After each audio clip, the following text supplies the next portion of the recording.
Crossover. Oh, killer crossover. Just crossover. It just crossed him over nastily. Another victim to the crossovers. Cross him up and sit him down. Time for the crossover. Powered by Everlevel Concrete Repair in Omaha at everlevelconcrete.com. John, Josh, Nick. Pepper. Hello. John, basketball's last night. What? Why are you dressed like that? I Beat you to it. He beat me to it. Go Royals. It's the first thing I said when I walked into Josh. He goes, why are you dressed like that? Because I saw him and I was about to open my mouth and ask him, why are you dressed like that? No, actually, you did, because I said basketball was last night. Yeah, I guess that is what he said. He did kind of beat you to Well, it. I just stayed overnight. Oh, that makes sense. It was so damn late. You were on the podcast with Padilla and DeMarinis? Yeah, did you hear how long that podcast went, No. according to Connor Happer? Well, the podcast was short on their standards. It was only an hour, but they started it at 1. They started it at 1? At 1? Yes. The game ended at 10. Yeah, but they have to write. Oh, they are writers. Yeah. Okay, I've done Matt's podcast, and usually it was like 45 minutes after the game. Is it Jacob's fault? Does Jacob have a full gamer? They must have I read written Jacob's something. Gamer. I mean, it wasn't like a magnum opus. No, it was a well written, but it wasn't like it was, I listened to the first 20 minutes of the podcast on my way here this morning, and they were like, "Yeah, it's 1 o'clock." and they still allowed them in the building. Yeah, the cleaning people come in, and so they finish it at 2. That's right. Dear God. 1 hour after 1 is 2. Yes. Wow. This makes John's complaints about the 8 o'clock tips like little violin now, a little tiny violin. Yeah, but that's prime that's time. their choice. That's prime time for them. I guess that's true. They do stay up late. They love it. Yeah, okay. That's It's true. their favorite thing. Yeah, for me, of course. But you know why they started that late? Because Padilla had to see the end of the Suns game. That's probably right. Yeah. Did you ask what time Jacob got to bed? No. What time did he go to sleep? Probably about now. Yeah. He woke up when he went on your show. I know there are Good night, definitely Jacob. times where when we call him at 11 o'clock. You wake him? Yes. Mm-hmm. Yes. Incredible. That's awesome. Some people just, they're night people, nighttime people. Yeah. The nighttime. I used to be a nighttime person. I was a bit appalled at the time it was when we left the arena last night. What time did you leave? I mean, it was after 11. It was after 11. Yeah. Wait, why did you stay so long? Well, I could go to the press conference and, Were you on the podcast? I was not on the podcast. No. I was home and asleep at 1. Wow. Yep. Late. Hell, I was even home and asleep at 1. Yeah. Wow. Yeah. Late. And I'd drive all the way to Lincoln. Mm-hmm. I was also home and asleep at 1 for the I record. was home just and so Were you everybody home and knows. asleep at 1, Josh? I think I went to bed at 11 last night. So It's pretty late for you. little late for me. Yeah. Crazy. I'm not in training mode right now, so I've been staying up past my bedtime. Wait, I was wondering about that today. When are you going to start running again? Oh, I'm still running. I'm just not running a lot. When do A you lot start, for me. When do you start running a lot? A little over a month. Okay. December 16th ish, I think, somewhere in there. Not that I've. So you not that I'm do you counting down. still run every day when you're not running? No, I'm taking some days. Is off. that Boston training? I'm taking days off, like 1 or 2 So a week. no days off. It's not a thing for you. No, not right What's now. your I goal? lift though on the days that I don't Oh, run. lift. Yeah. Does Going to the Boston gym. training also include sensitivity training? Well, it would be reverse sensitivity training. Reverse He's going to be in sensitivity Boston. Yeah, that's How to true. be racist. A lot of slurs. Yeah, it's a phone call. They let you know. What's your goal for Boston? Time? Yeah. I don't know. I mean, my goal for the last 2 marathons has been So many slurs per hour. 1 per mile. It's been 2 hours and 45 minutes, but I haven't been able to get there. So, but Boston's a tougher course than I've run. Right. So I don't know. We'll see. Maybe your goal should just be to have fun. I hope that I have a good training block. Just want to go in uninjured. Why is it tough? Hillier. Oh, it is. Hillier. I would not have guessed Boston was. They have this hill known as Heartbreak Hill. Oh, It's not okay. that big, but it falls like mile 19. and that's which where is- people quit. Oh, they struggle. There are like you look at times pre Heartbreak Hill and then after. Like and, if this was a bike ride, you'd start pushing the bike. oh, it'd be hard. Yeah, a lot of people end up walking it. So that's the goal. I'm going to do a lot more hill work this year. I'm going to go into the sticks to and the run up Lus and Hills. down. You're gonna go into the Lus I'm going to Hills. go north of Bennington is what I'm going to do. Run along on the highways and stuff. North of Bennington. Should go to the There's Sand hills Hills. up there.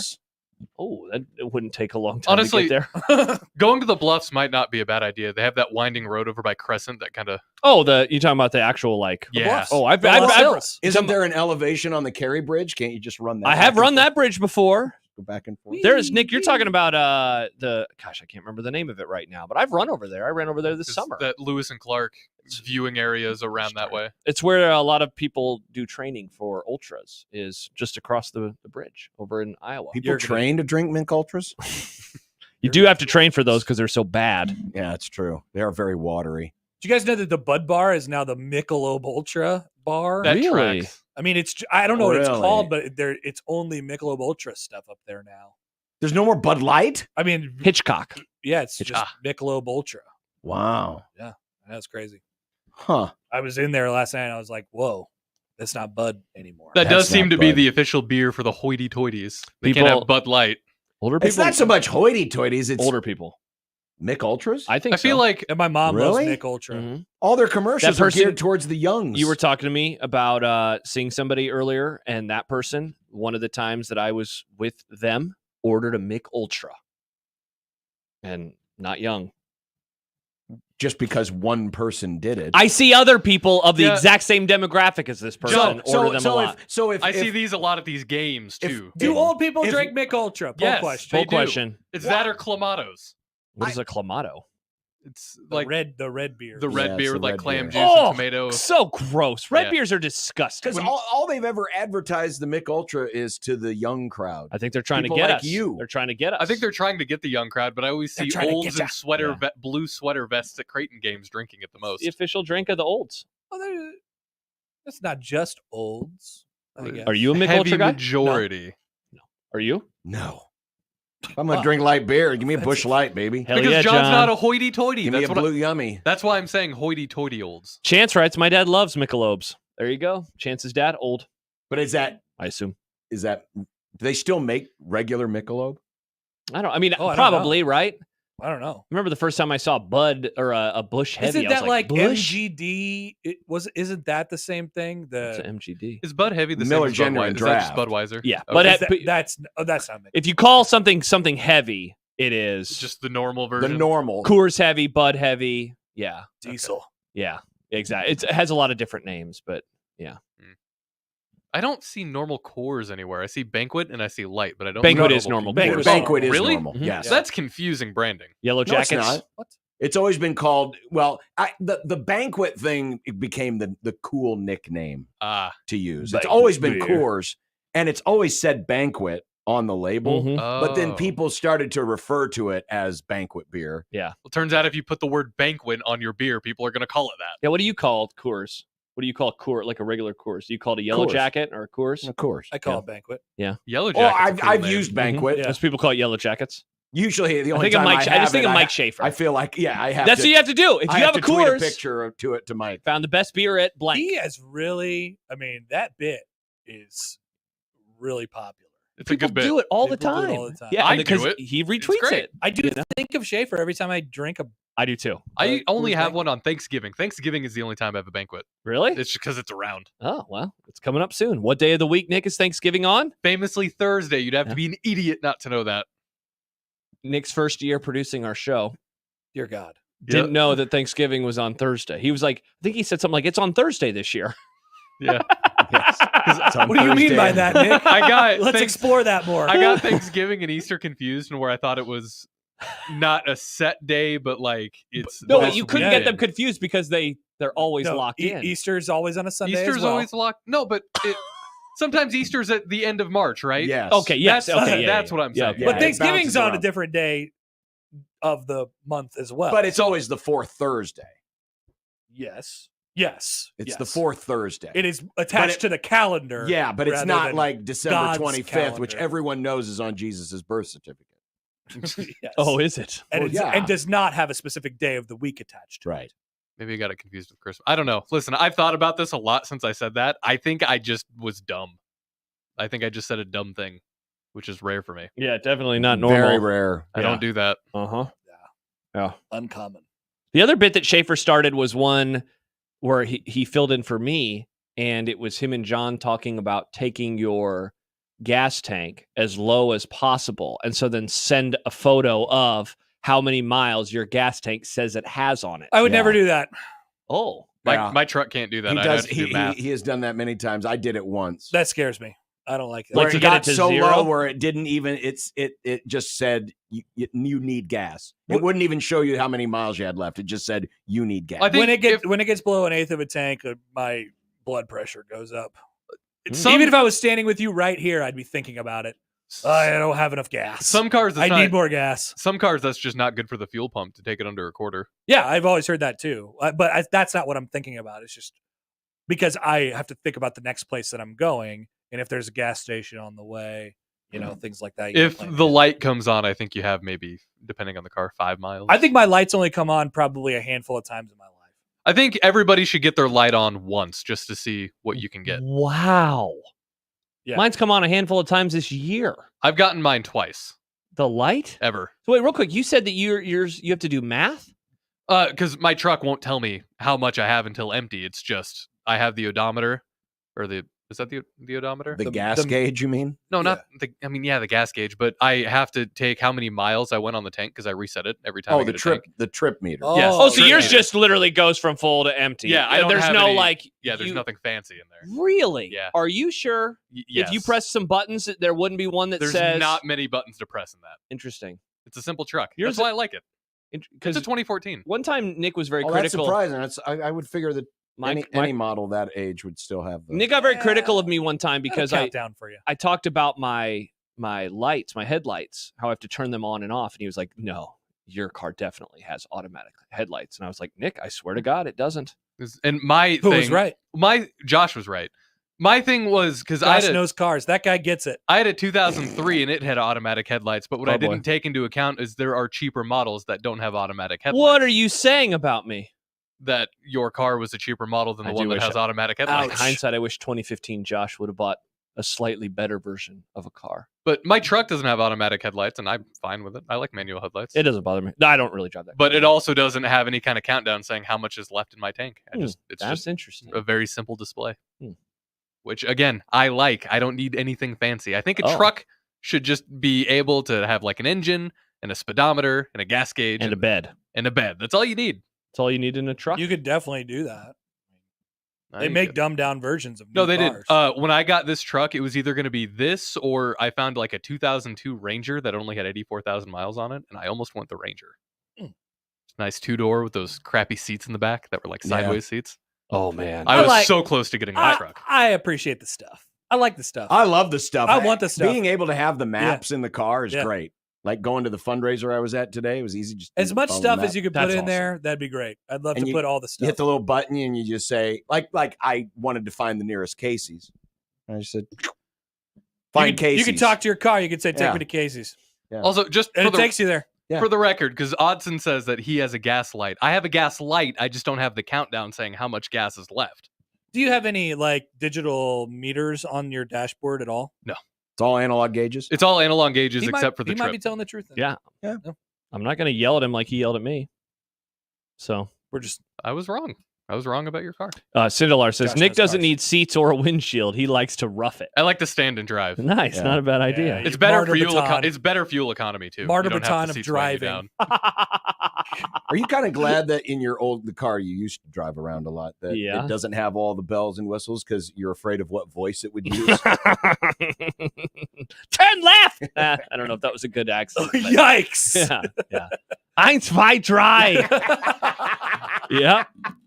Man, I'm so jealous of people that have newer cars that have all of those bells and whistles of the touch screen, integrates your podcast. Love this all stuff. I'm like, It is oh, great. love It's this great. stuff. I My love best it. friend, whenever we go to movies together, once a month or so, and usually he picks me up because I'm on the way to the theater, and I get in his car, and I'm always like, man, look at all those things on your I dashboard. will say I do like Android Auto. yeah. My girlfriend has Seat bells and whistles warmers. in her What car. do you think about seat warmers? I had a seat warmers in my Out old on Jeep. seat warmers, seat coolers, seat however. coolers. Seat coolers. Seat Pretty warmers sick. always make me feel like I'm pooping myself. It just gets so warm, and I'm like, It does. did I Is it- accidentally crap Is it myself? filling your pants? No, but it just the heat. good for You when have to ask yourself the question if you've accidentally crapped yourself. I don't do So that the- for the record. The best thing is in the winter, I'm doing a basketball game. Yeah. I'm still in the arena. I pull out my phone. I say, "Start car." It starts, and the seats warm up. but then you get in and you turn uh, that feature off. Correct. Yeah. Or I turn it down to I like very it low. when it starts because it's like, oh, it's getting warmer. But then at a certain point, it does just feel a little squishy. And you don't even need to scrape your windshield. But I agree with It's that. only warming Thank you. you. It's I not. actually agree with you. It's how Pepper can it feel agrees. squishy? I know it's The hard. seat warmers in my old Jeep. It's sweaty. It gets sweaty. Yeah. Okay, you sweaty, know about but my not- butt, John. but not Famously, squishy. No, everyone yeah, knows about my I- sweaty ass. But squishy. It's like.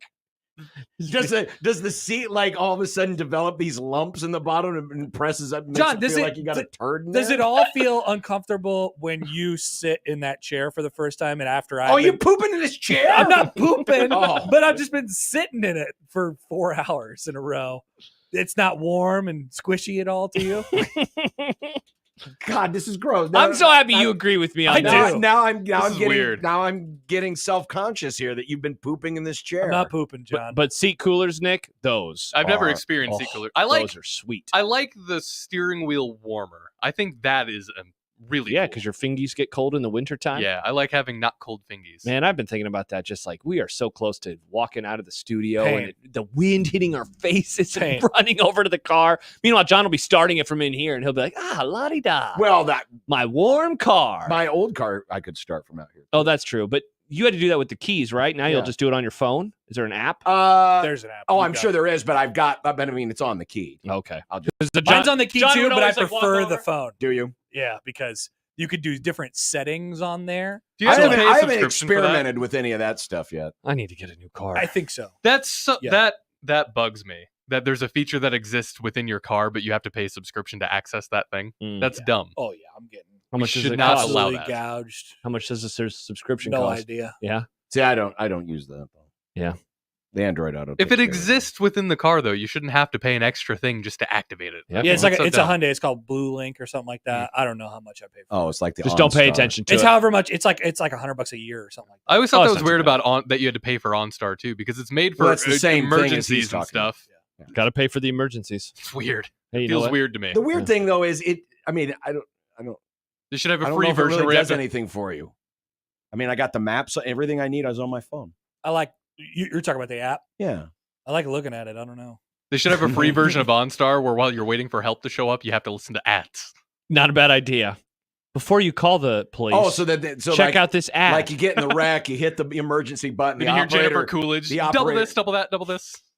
the operator comes on and says, "Hello, OnStar. What's your emergency?" But first, Enjoy this 30-second ad from Reese's Peanut Butter Cups. Feels And like it's- the corporate compromise everybody would like. It's Will Arnett talking. So Hey. right now I got 96% fuel, Nice.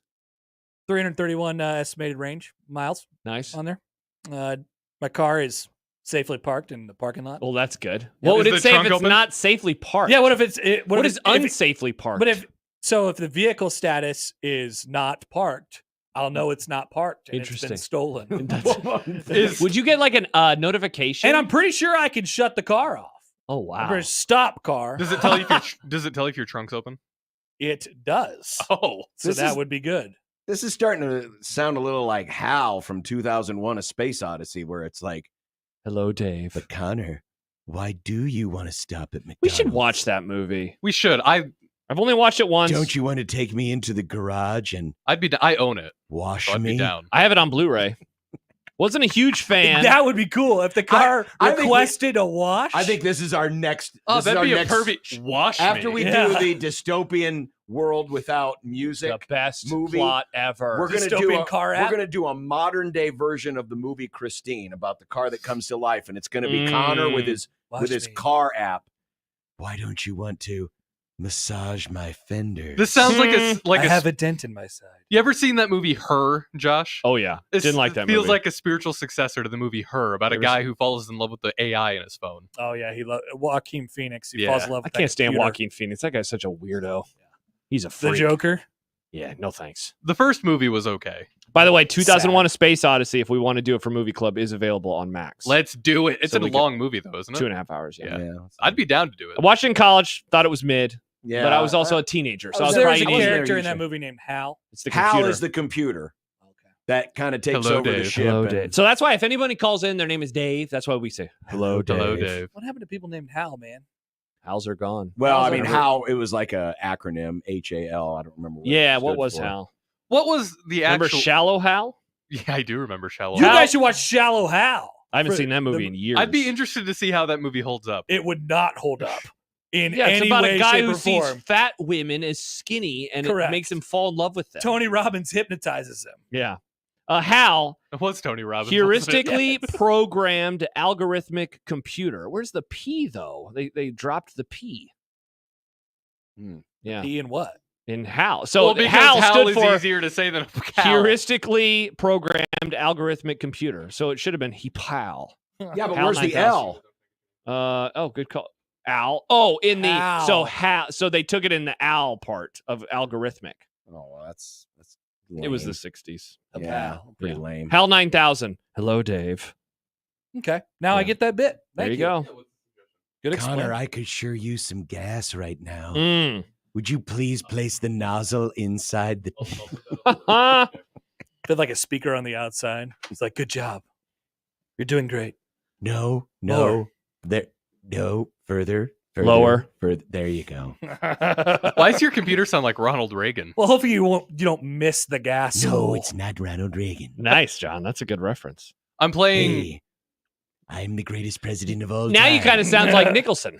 I'm playing Call of Duty Cold War, which came out a few years ago. Yeah. And in the beginning of that game, you're in a meeting room, and Ronnie shows up in the meeting room. Yeah. And I can't tell if they're trying to glorify Ronnie or do like a parody of him, but you're essentially doing something illegal. You're doing an illegal operation. You're a Black Ops operative. And you're like, everything we do is illegal. And Ronnie's like, I gave him full purview to do whatever he wants to do. I thought that was funny. It's like, are you glorifying Ronnie? Is that just how he was?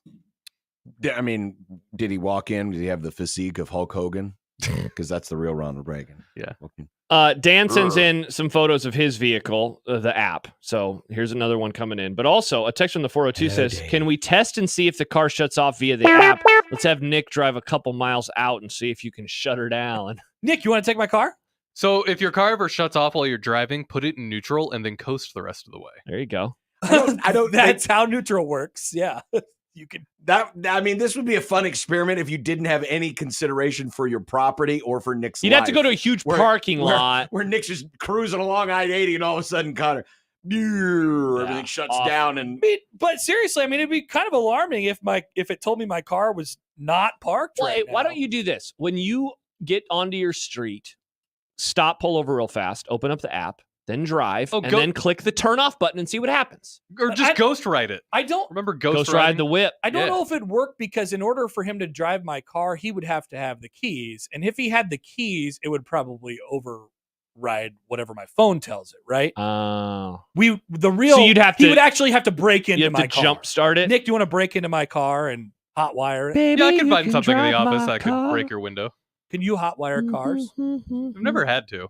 I don't know. I thought all you farm people knew how to Yeah. hotwire tractors You and know stuff oil so that you changes. could. I do know oil changes. If I know oil changes, I must know how to hotwire a car. Poll question. No, I don't know which wires to put together.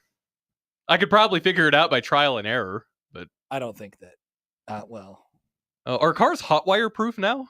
I feel like they would do that. Well, that's a good question. Well, they are, but there was a recall recently of one car Well, it was brand that had Kias. some issues. Kias and Hyundais was because Hyundai. they're oh, bad because people cars. kept stealing them, yeah, they were right? like Kia super boys. easy to steal. A bunch of kids on TikTok showed people how to steal a Kia. Because then there wasn't there a part in there that they want to take out and sell, or is it just No, like that's you're oh, thinking of catalytic converters, which is in every car. They were definitely selling the catalytic converters, though. what's a catalytic converter? I don't know. It Okay. regulates emissions, I think. Yeah.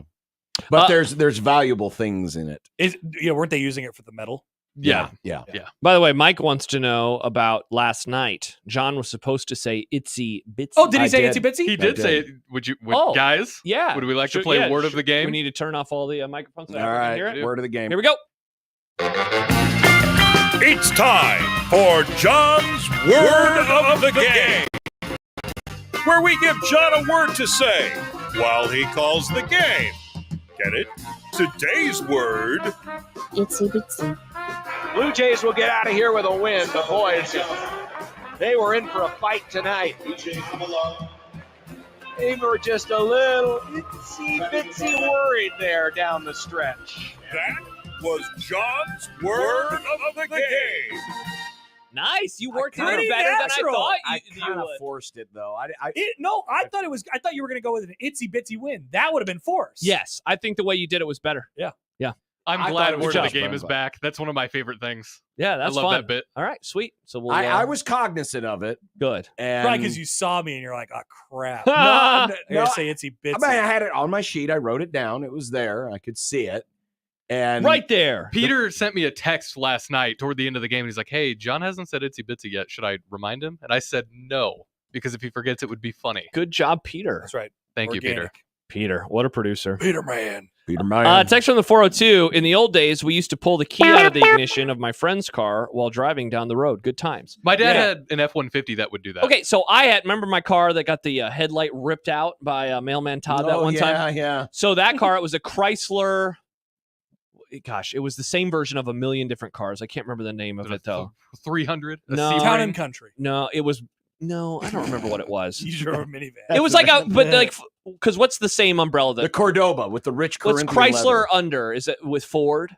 There was like No, a Ford. Dodge. No, Dodge? Chrysler is Okay, the that's what it is. company. Because there was a Chrysler Dodge that Corporation. was the same car. I mean, like all of them were the same car. They just had different names. Anyway, you could do that. So I would start the car to turn the heat on in the winter, and then I would just pull the key out, and I'd leave, and I'd lock my car.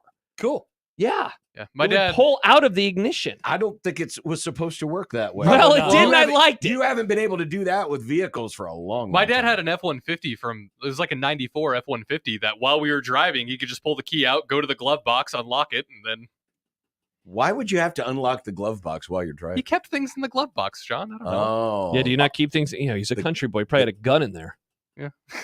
I saw a possum. Are they still making cars that have Yes, they're still making actual cars. ignitions? Like Oh. key in ignition? I don't think so. I think Oh. everything's push button now.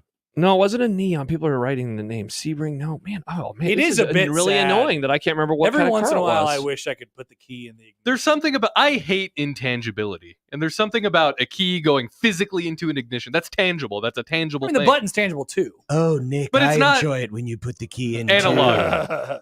They're analog, not tangible. Analog is what I should be Oh, saying. here it is. Because like That's Teslas, No, no, true. it's not. they don't have drive shafts. That's all electronic. I need a drive shaft. Cirrus. It was a Chrysler Cirrus. What was there was a million version of those for all the other brands, but it was a Yeah. Chrysler Cirrus. Could pull the key out. I miss that. Cool. I don't miss Amazing that car. Daniel says his kid has a 22 Mitsubishi with a key. Oh right. wow. It doesn't even have Oh. remote locks.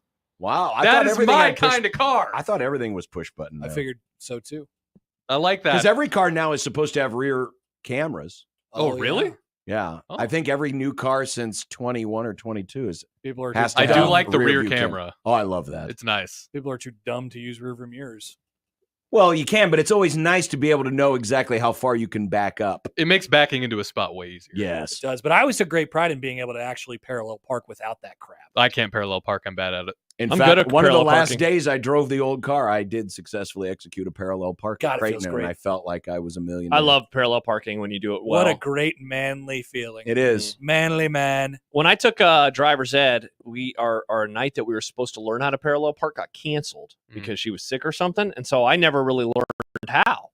But then I had to teach myself. We cancel culture has come Hey, for you. In 04, 5, 20 years ago. If it's time. we did it in driver's ed in high school, but we only had 2 traffic cones that we had to go between, and I feel like that's not enough fear. I think we needed to have, You have to actually an real actual car. cars. Yeah, Definitely. You don't want to crunch. Yeah, absolutely. There needs to be consequences. Mhm.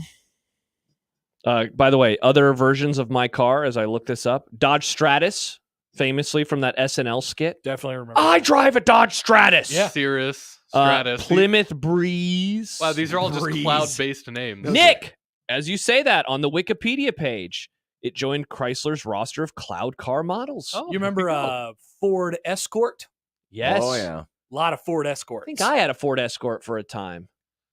I remember. think. You could modify an Escort to be a nice rally car. Really? Did you? Which 900 number did you call for that? Nice, John. That car sucked. I hated the Ford Escort that we had. Ford Yeah, Escorts were everywhere and horrible. Yeah, Yes. there was a reason why they were everywhere because they were so cheap, and you I had to go, hated You it. went through a lot of them. Yeah.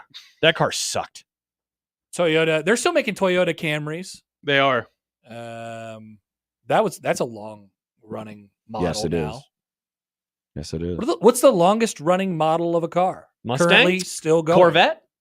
Corvette is 71. What? No, that's not true. I Yeah. thought the Corvette started in the 60s. No, 1953. Wait, you just said 71. But longest running. Oh, sorry. You're 71 doing years. years. Oh, yeah, Okay, yeah, I was yeah, like, yeah, 71 consecutive years. old. okay. Okay. The Suburban has been around since the 30s. I Oh, believe. wow. Really? They're still making What? Suburbans. Yeah, They are. the Chevy Suburban. Jeep. That's Really? been around for a hot minute. Well, Well, Jeep what? All the models, I guess. Yeah. Okay, never mind.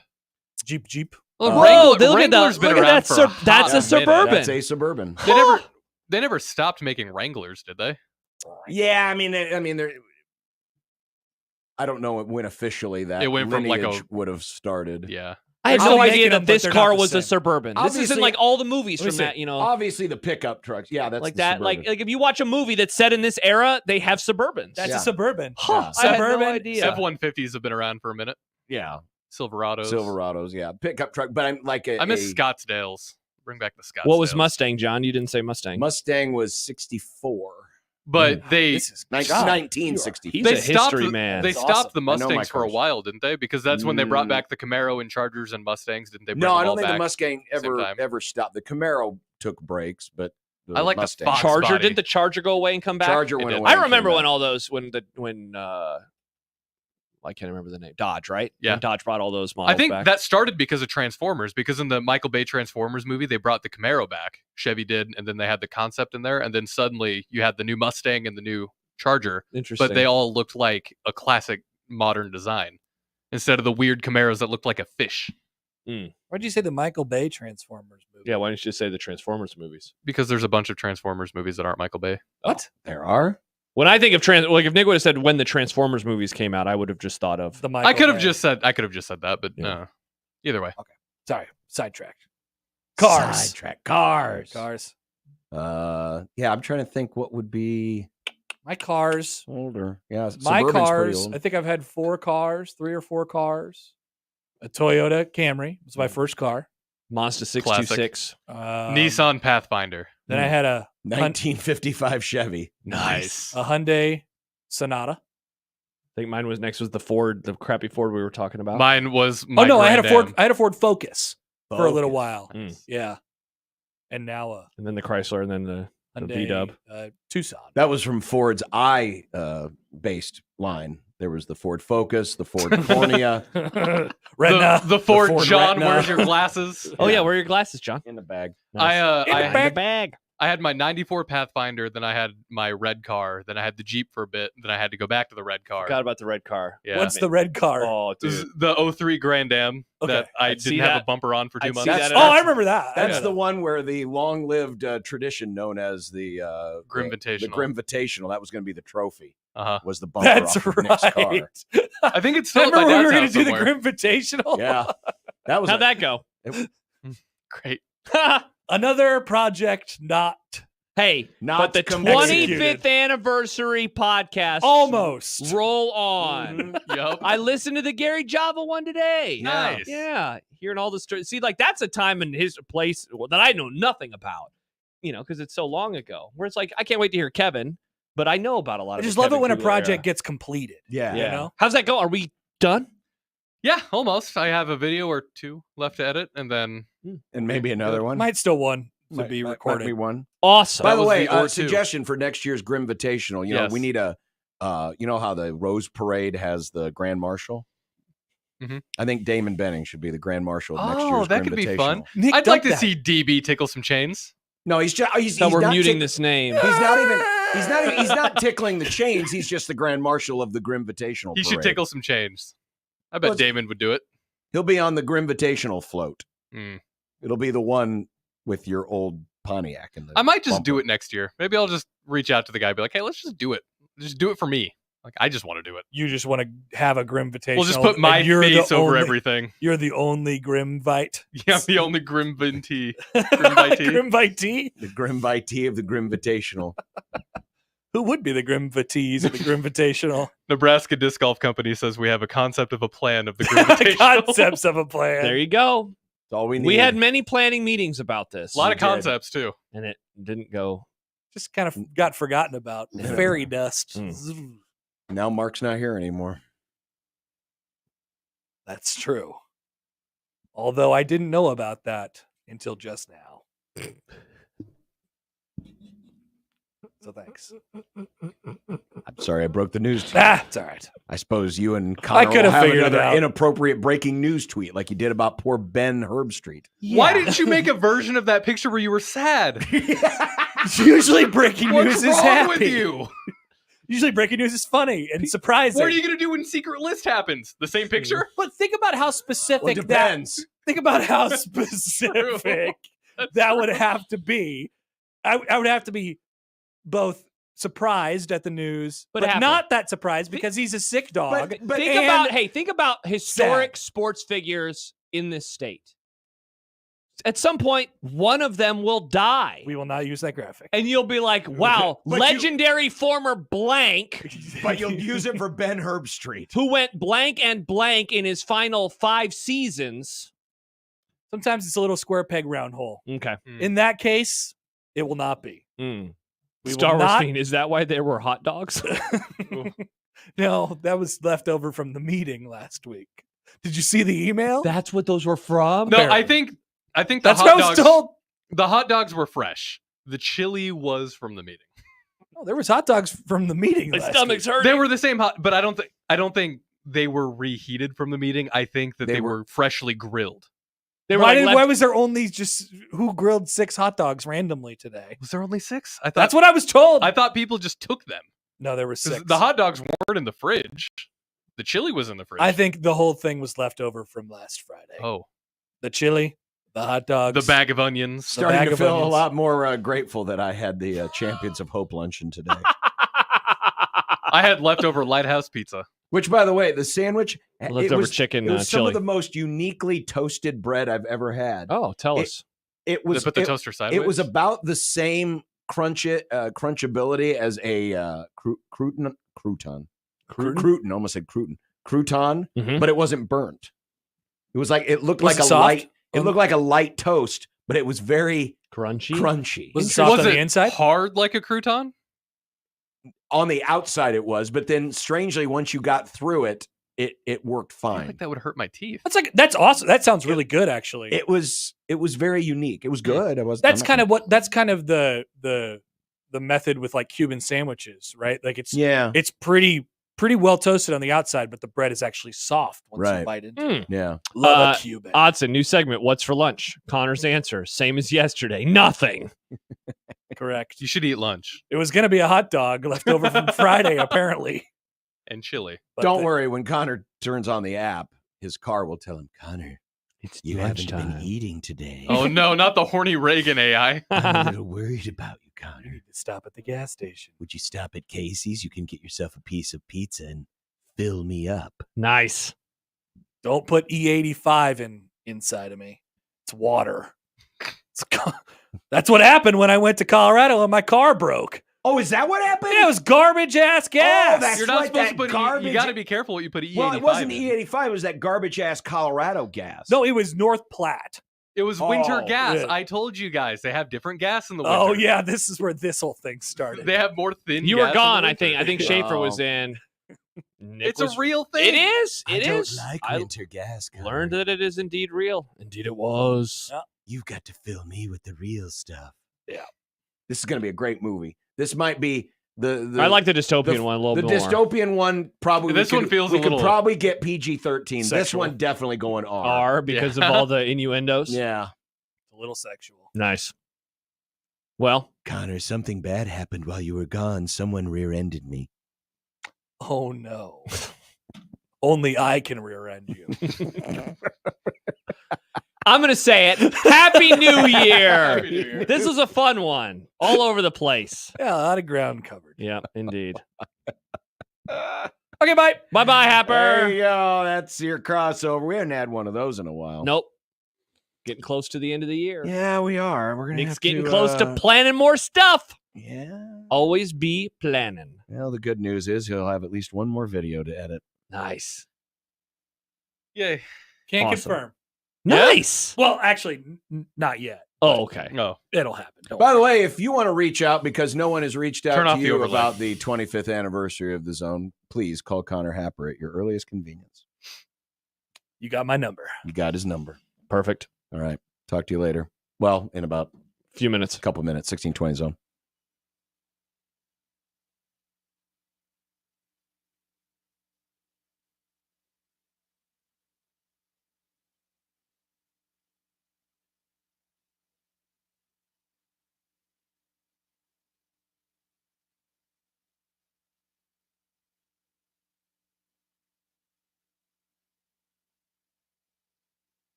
Unsportsmanlike conduct on 1620 The Zone.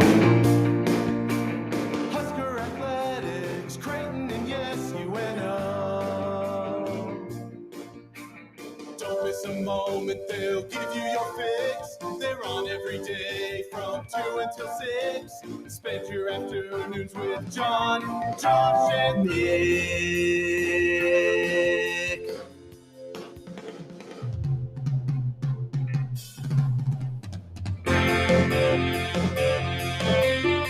John, Josh, and Nick.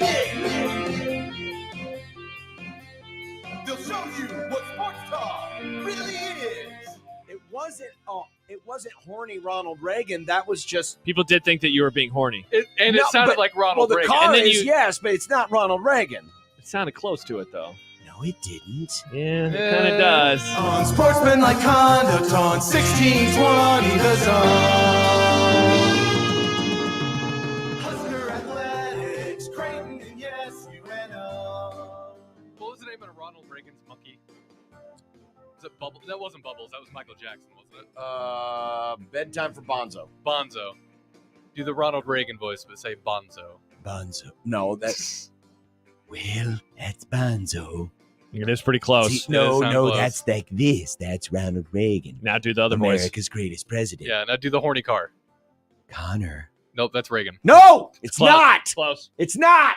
It's close enough. This is my movie. It's close enough. This is We'll my get somebody else movie. to do the accent work. No, We'll get we have to work on the cheap, Josh. We can't afford the good actors. Well, that's true. I mean, we're going to have Happer and the car, Yeah. and then yeah, the voice, yeah. and those are the only actors. And StreamYard. You know, And StreamYard. Those are this- the only actors in the Connor's horny car movie. this Mhm. is we could do like a 10-minute short thing, like the early days of YouTube, where we just do this. We could just make this. Good luck planning it. Thanks. Yep. We'll do it right after the Grim Invitational, Yep. part 2. Yeah. Once we do that, we'll do this. Grim Invitational 2, Electric Boogaloo. Mm-hmm. I can just have somebody else schedule some things for me. There That you way go. we know they'll get done. Sure. Mm. Yeah, good point. Well, Nice. welcome everyone to Hello. the Grum on this Thursday. Hi. It's a weird week. Yeah. I mean, you get, well, there's no football. We're not preparing for a football game. We still have barely Basketball started. We still barely dived into the coaching additions. And you know what we barely did? We barely talked about Phil Snow. I think we've maybe said his name like 3 times. What does Tony White think about this? I was driving in today and I was thinking, what does Tony White think of them bringing in an outside set of eyes to take a look at his defense? don't That know. is like a top 20 defense. They're certainly not perfect, No. but I'd be like, whoa, hey, it's the offense. Why didn't Yeah. you bring in 2 It's their offensive fault. guys? Yeah. It's their fault. Yeah, I've been thinking about that.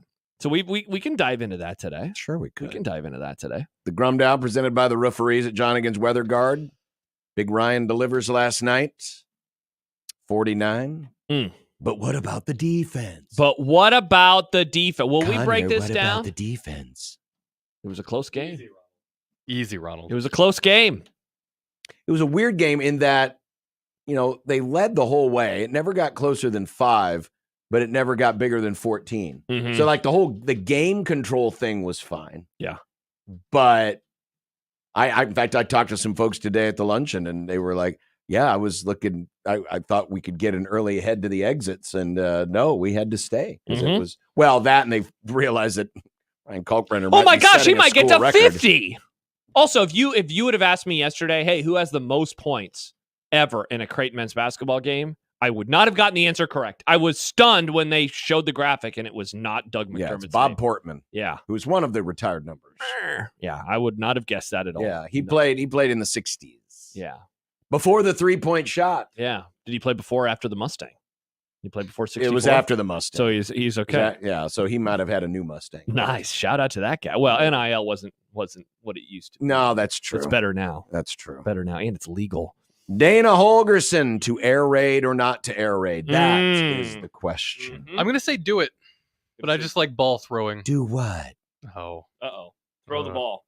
Why are we throwing, Nick? We should run the ball. Mm. Will he run the ball? Yeah, Connor's horny car is going to be a run the ball gal. I like it when you run the ball, Connor.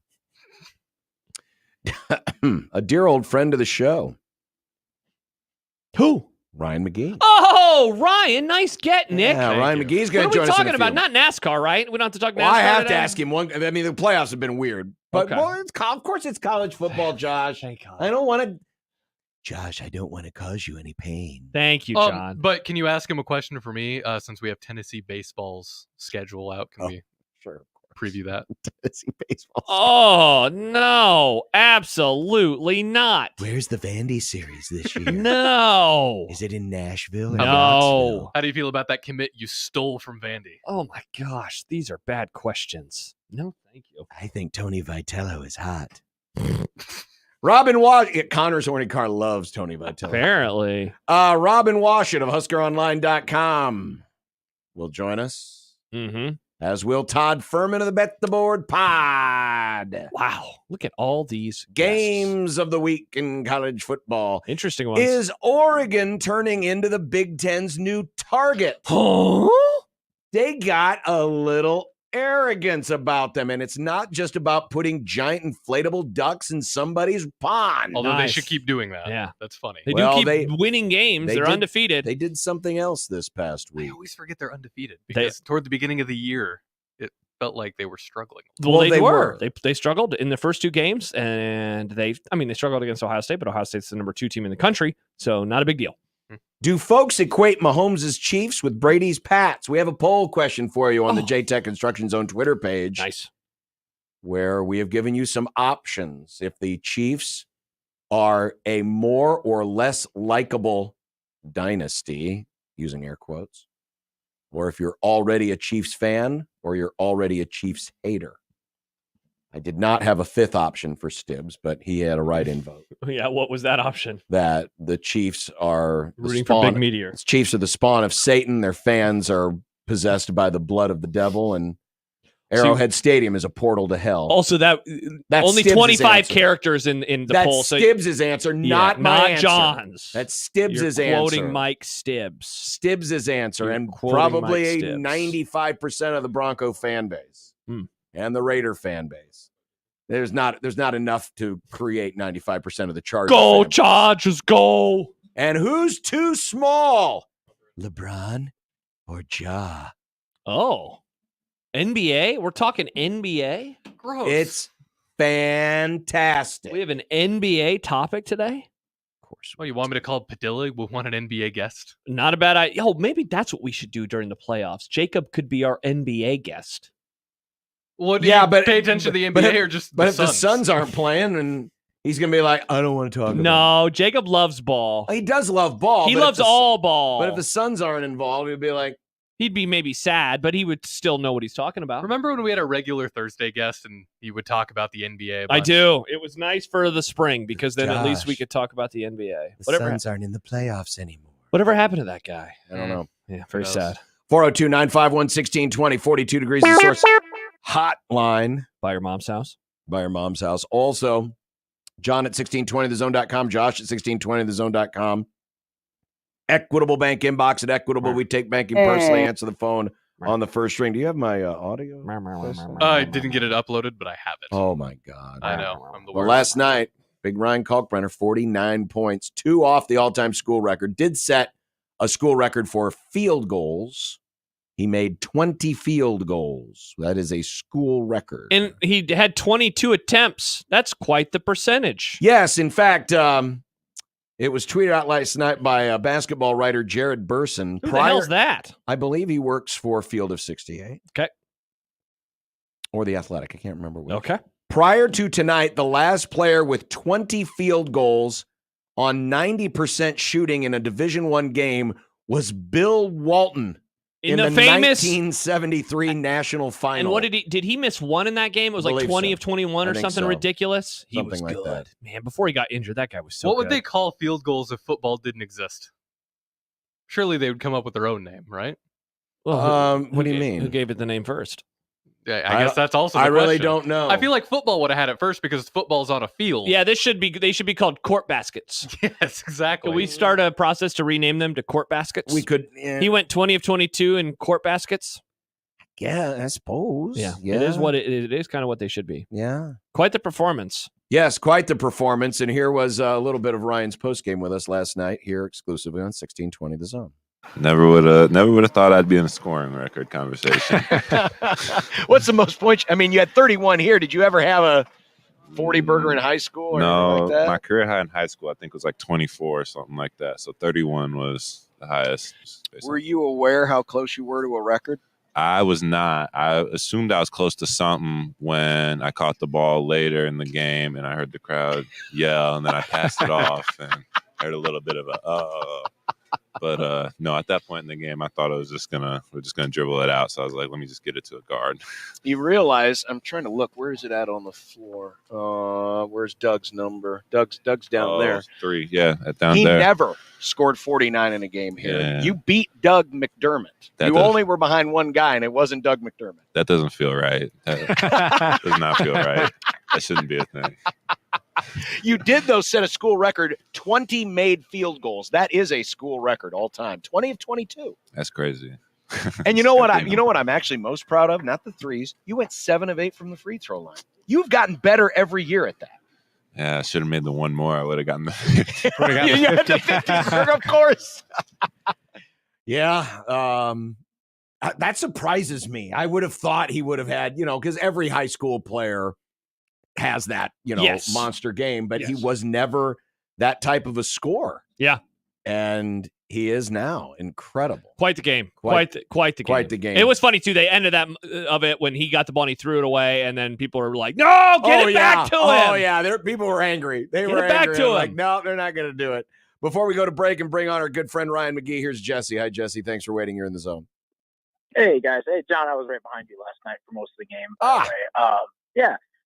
Quick question, and maybe it's just because I'm getting to be an old. I'm a busy working professional, and I don't have the time to keep up on these things. But on the way into the arena, I'm looking at the odds and everything, and I've got my daughter with me. I'm like, man, wait till you see this team. The spread's like 29 points, and pregame, hey, Pop Douglas, he's going to be the player of the game, blah blah blah, and then he's in sweats. So I'm trying to figure out, like, did I just not pay enough attention to the pregame stuff, or what's the deal? I said Pop Isaac. He had been suffering from a leg injury. It's been nagging him for a few weeks, and so Mac decided to hold him out. They hope they have him back on Sunday. Mac told me if they would have been playing like Nebraska, he would have played that game last night. Okay. So Good to know. Second question, the Fedor thing. I had to Google it during the Purdue game. Can you quickly elaborate on what the holdup is? Well, I mean, he played professionally in Europe. And so that's the big holdup right now is, well, he is technically a professional should he have college eligibility. So he has an attorney. The school has provided an attorney. They are working through it. There have been other cases where players who played some professional ball in Europe have come over and played collegiately in the United States, and they've worked through some kind of restitution, or I don't know if restitution is the right word, but so that's what they're trying to figure out is, can they make it happen? And right now it's up in the air. I really don't know what's going to happen. Yeah. And I can respect that. You don't want a professional on the court with these amateurs, like that guy that dropped 49 last night. He doesn't make any money at all. So I totally understand what we're doing here. Well, it's an interesting point. Yeah, Thanks just for the call, argue that he was Jesse. getting paid actually with NIL money overseas, and then you're good to go. Yeah. It wasn't this. But that is the thing. I mean, everyone's getting paid. There are Who people. cares? There are college players today getting paid more than they're getting paid overseas. Exactly. So it's like, I why does guarantee you, there's many of them. There might be guys on the current Creighton roster who make more playing at Creighton today than Fedor made playing overseas. Yeah, in you Europe. can adjust the rules, I would say. Yes, you can. We can alter the rules. Pray I don't alter them any further. And on that note, because he would appreciate that reference, Ryan McGee of ESPN.com joins us next on 1620 The Zone.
I just wanted the music to play.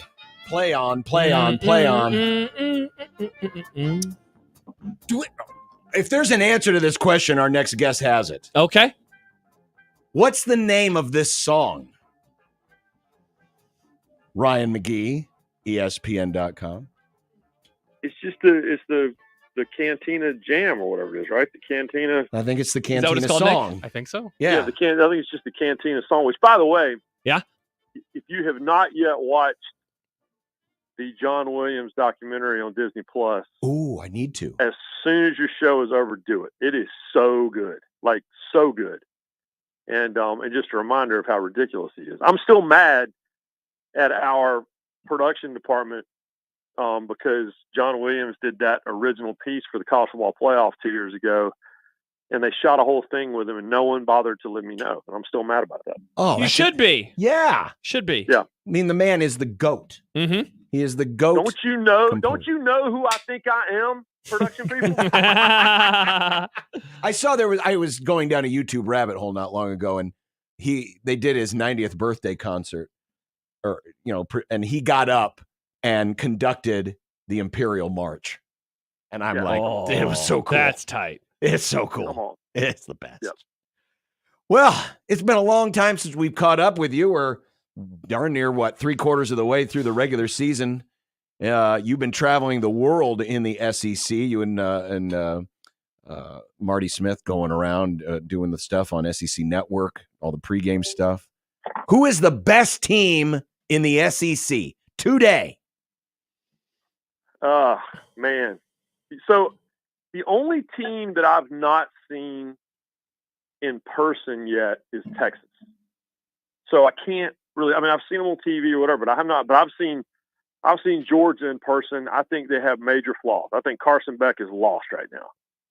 I've seen Tennessee in person. Once they get to the second half, they're really good, but they cannot score in the first half. I think Alabama is okay. I think Alabama is a two-player offense. Ryan Williams and Jalen Milroe, who I don't seem to be as impressed with Jalen Milroe as everyone else is, but it is what it is. But I'm literally getting on a plane after I hang up with you guys to head down to Oxford, Mississippi, and I'm really curious to see Ole Miss because they're not the team they were a couple weeks ago. They feel a lot more like the team they were in September. They didn't play anyone. Jackson Dart, if you come to me with the roster of quarterbacks in the SEC and say, who do you want to go play whatever game right now, I'm taking Jackson Dart. I just think he's the total package. Mm-hmm. And he is the team has struggled, but he has not. And so it's a really long way of saying, I don't know. I think it's stacked. I tell you, I think the conference is full of teams that I don't want to play right now.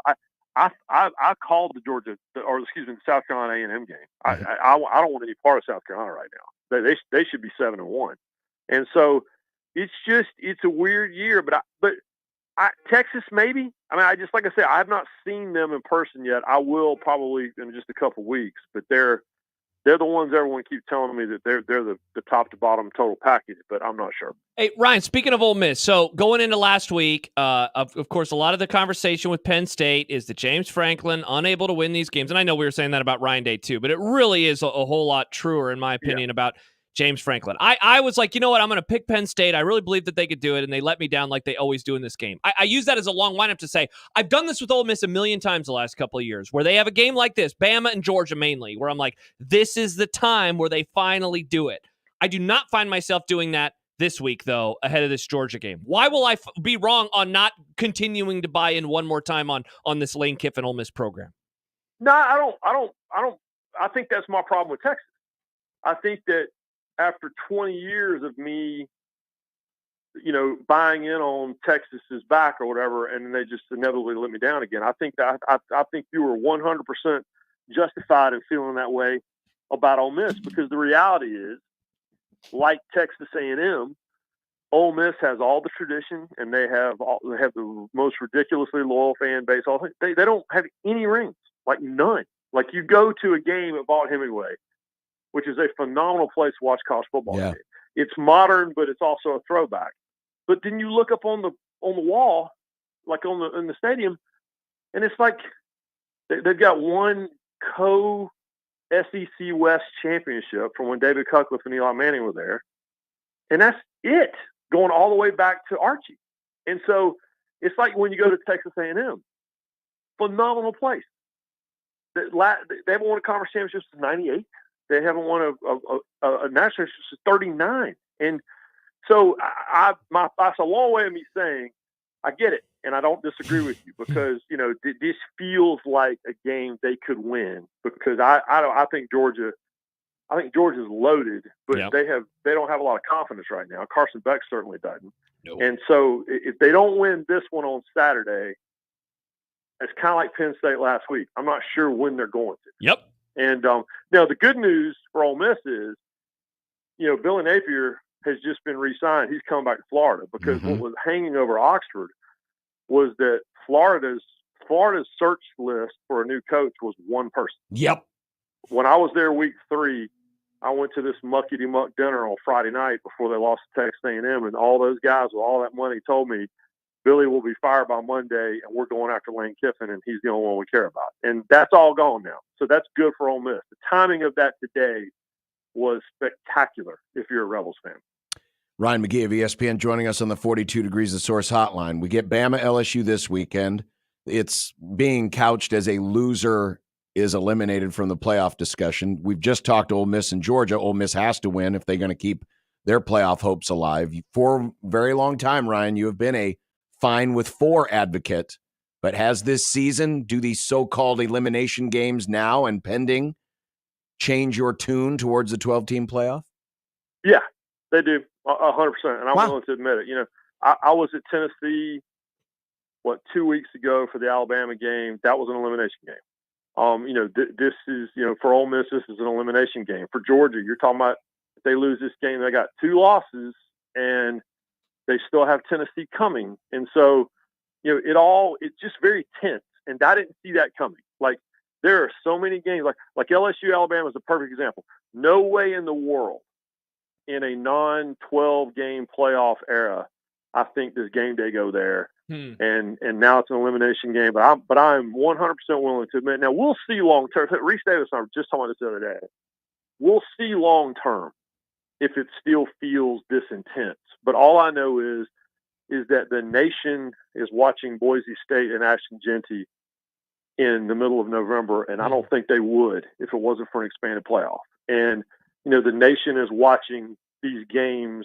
That there's so much hype around so many games on a lot of weekends. I do these big Sports Center essays for every weekend, and a lot of weeks you look at the schedule and you go, "What the hell? What are these games?"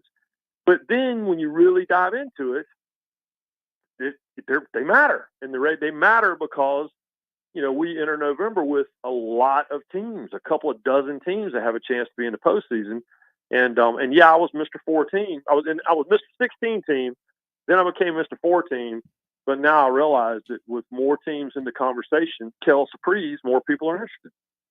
Ryan, there's an entire generation of college football fans and they're younger than all of us, that remember when Nebraska was good. Yes, that's definitely true. But but that they didn't realize, or they had heard the stories of what Alabama fans are like, but they never really knew it because Nick Saban had such a stranglehold on the sport. They always say you want to be the guy after the guy. Do you feel like, 8-9 games into his tenure, that Kalen DeBoer is already doomed to fail, just given how the reaction to wearing a certain shirt on the sidelines has gone over this season, let alone already having 2 losses before November arrived? Yeah, so we did Marty and McGee live on campus in Tuscaloosa the weekend after they lost to Tennessee. So we were at the Tennessee-Alabama game the week before, then we went to the Alabama game the next week. And we go out there to do the show, and I think there was 10 people out there. And everywhere, we'd just been in Knoxville, and we had thousands of people waiting for us, and Well, we go out there and there's about 10 people out there. And granted, it's 7:45 in the morning, but it's homecoming, and I'm like, where the hell is everybody? And they're all blah, blah, blah, blah, blah, blah. And I literally said on the microphone, I said, y'all are so spoiled. I said, it's insane how spoiled you guys That's crazy. are. But we're all old enough to remember. Probably, I think most of us are. Certainly, John and I are. We all remember the Mike Shula era. Yeah. And the Coach Fran era. And it's funny because right where we do the show, you walk over, the Bear Bryant Museum is there. It's great, and they have separate displays for each coach. And one of my favorite things to do is to show everybody that, the Bear Bryant display is the entire building. And then the Gene Stallings display, is big. And then there's like 4 guys that all basically have a shelf. And then the Nick Saban display starts. And so, but we all remember what it was like for them then. And the old timers do, but there's a birthright part to it. And listen, you're talking to a Tennessee guy that wandered in the wilderness forever, and now we're talking to Nebraska fans. You have a birthright because of the success of that program, but there is a point where you think, is it ever going to come back? And I know they're like that in Lincoln. I know everyone was like that in Knoxville, and they were like that in Tuscaloosa. Everyone just forgets. But yeah, listen, Kalen DeBoer is the right guy. I really believe that. He's not affected by it. He's not a social media guy, none of that stuff, but that being said, when he came out and did Marty McGee that morning, he tried to pump the crowd up, and they weren't really having much to do with it. Man, it's like Mike Riley on steroids, where people were just like they're out on him. They're out on for him the from the sake beginning because of who he is. Right. Yeah. Exactly. Which is how do we lose to so and so? Well, because you've been losing to them. Like this isn't. And how do we lose to Vanderbilt? Well, Vanderbilt should have beaten Texas too. It's just But there is a birthright part to it. And again, as a Tennessee alum, this is all my in-laws and roommates and everyone else. And we're all yelling at this me for 15 years. But I'm like, hey, I keep telling you, you need to beat Kentucky before you can beat Kentucky, and they don't want to hear that because we used to beat Kentucky all the time. Well, that ain't right now. Yep. So yeah, it's hard to swallow. Ryan, I don't know how you absorbed the playoff field, the first committee rankings earlier this week. I was expecting, and maybe this is a little foolish right now, but I was expecting more conversation about the strength of the Big Ten versus the strength of the SEC. And while both conferences got 4 teams in, I'm still anticipating that there's going to be that conversation as we get closer to actual decision day. Is that something that interests you right now at all? Oh, it's coming. No, there's no question about it. And by the way, when they initially told us back in the spring that the first rankings would come out on election night, everyone at ESPN was like, "Really?" And I'm like, "Yeah," because it was something else to watch. Yes, between the MAC doubleheader and the CFP rankings, because I hate I cannot watch politics. Can't do it. So I woke up Wednesday morning and said, "Oh, there you go, look who won," and then I didn't worry about it anymore. So thank you, CFP, for that. At the time, everybody made fun of it, but it ended up being awesome. No, I think that conversation's coming.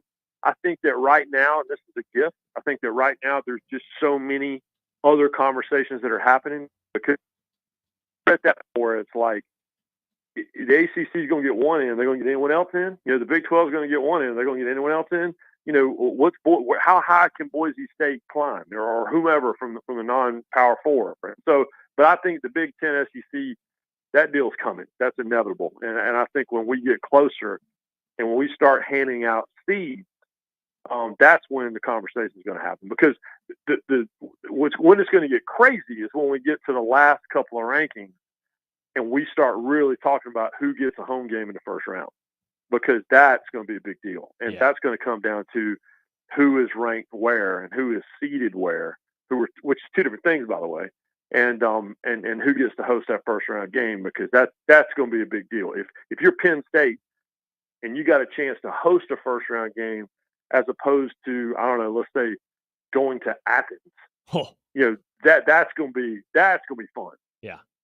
Ryan, what's the takeaway? What's your takeaway from Curt Cignetti's success in year 1 at Indiana?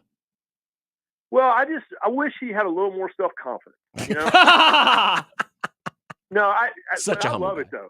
I love it. But yeah, he's like, I win games. Google me, right? I love it. And no, I think it's remarkable. And if you followed him, and we all have, then you know that that's what he does. And what's fun is watching Indiana enjoy football because they've had their moments and they've had their games and they've had decent seasons.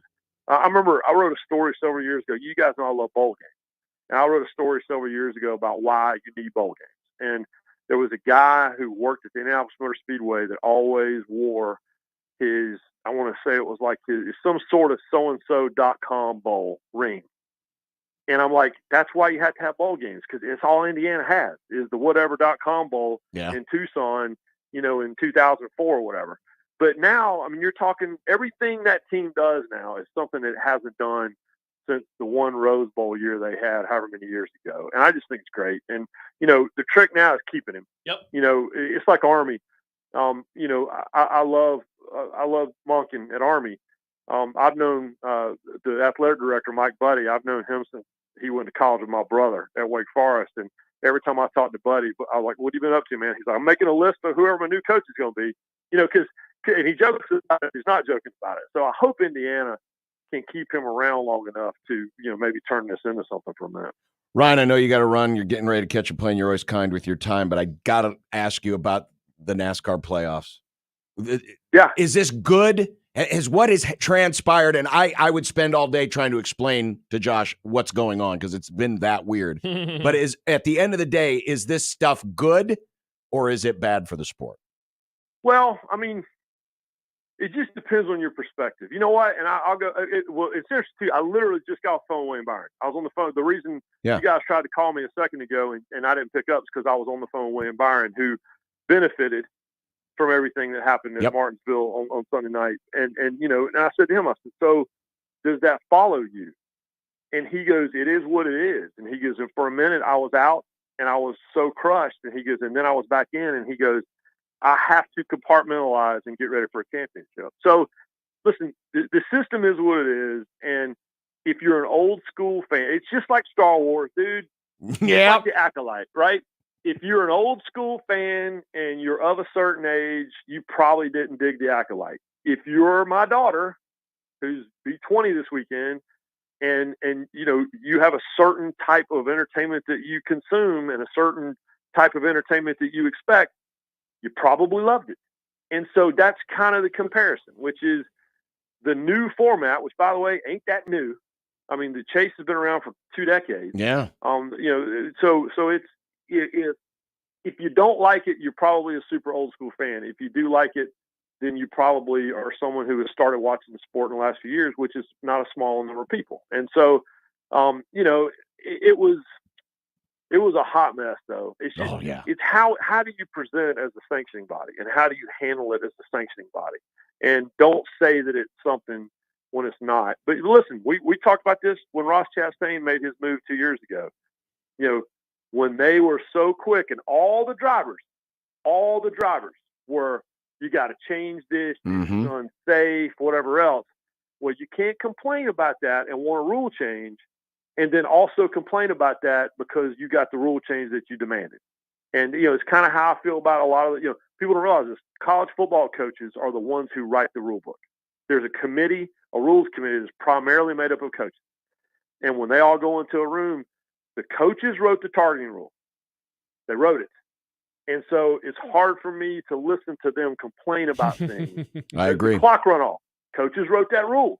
And so it's hard for me to hear you complain about it when we did this rule because you demanded it. Yeah. And so that's kind of how I feel about the drivers, anybody who's complaining about the ruling they have on Sunday. Liz, it was on the secondary TV because the Rams game was on the main TV, and I glanced over and I saw exactly what happened live, and I said, they've got to call that back.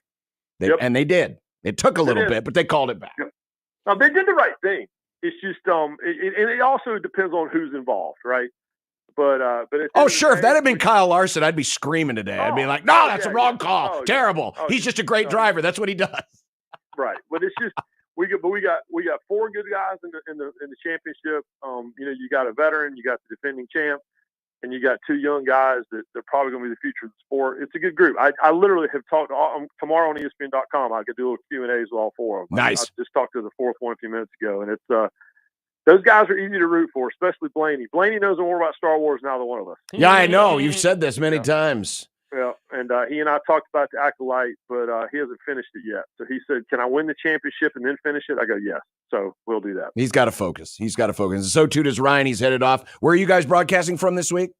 We're going down to the Grove. The last time we were at the Grove was a year ago, and it was my birthday. And Marty said, "Hey, let's just stay."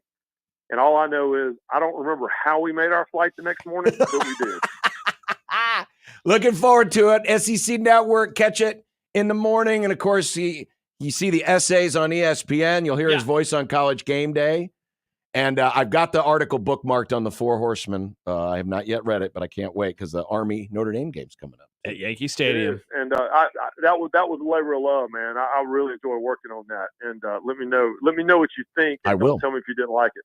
No, I'll just say it's as good as the Acolyte. That's all. There you go. Ryan McGee, ESPN.com. Thanks, Ryan. Thanks, guys. There he is, Ryan McGee, our good friend from ESPN.com. Just such a busy guy. Oh, yeah. Busy guy. Severe says it, and my dad has said the same thing before. He says, honestly, could listen to Ryan talk about pretty much anything all day. My one of the best responses to a guest that I ever heard was when it was you and Michael that were hosting, and we had Ryan on, and it was about the Daytona 500. And he goes, he made me interested in the Daytona 500. You know what it is? Listening to him talk. You know what it is? It's the accent. It's definitely the accent. If you look back at the history of baseball announcers, most of the great early baseball announcers who really pioneered the genre of broadcasting sports on the radio, Mel Allen, Ernie Harwell, Red Barber, all from the South. And they all had just the ability to tell a story with the dialect makes it very easy to listen to. It definitely does. That's what it is. Indeed it does. And Ryan's a great storyteller. It comes out in his writing. He really is. He's a great, great, great storyteller. I didn't even get a chance to ask him, did Nebraska make the bottom 10 this week? I don't know. I hope not. Yeah, indeed. It's Indeed it usually, does. it's usually not a good place to be. No. You know it is a good place to be?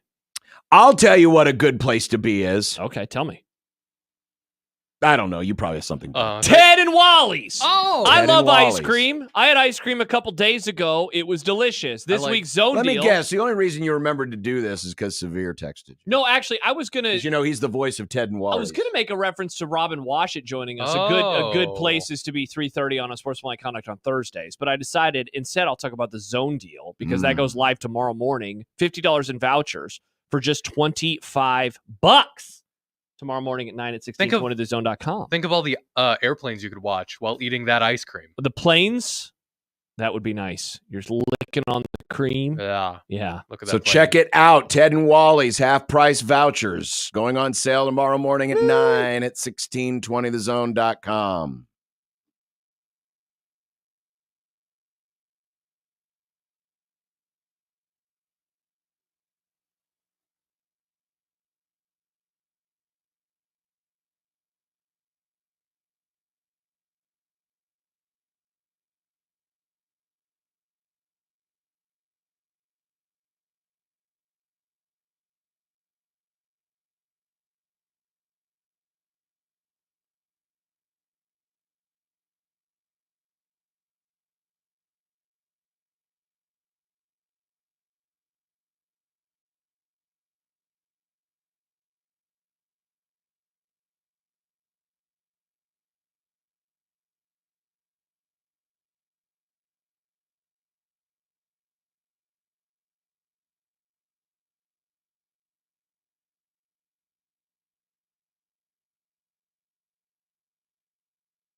Got a poll question for you on 1620 The Zone and Unsportsmanlike Conduct's Twitter Is it pages. a typical Bob Bishop poll question? No, No? this is not. This is not anything negative about Nebraska. Okay. Yeah.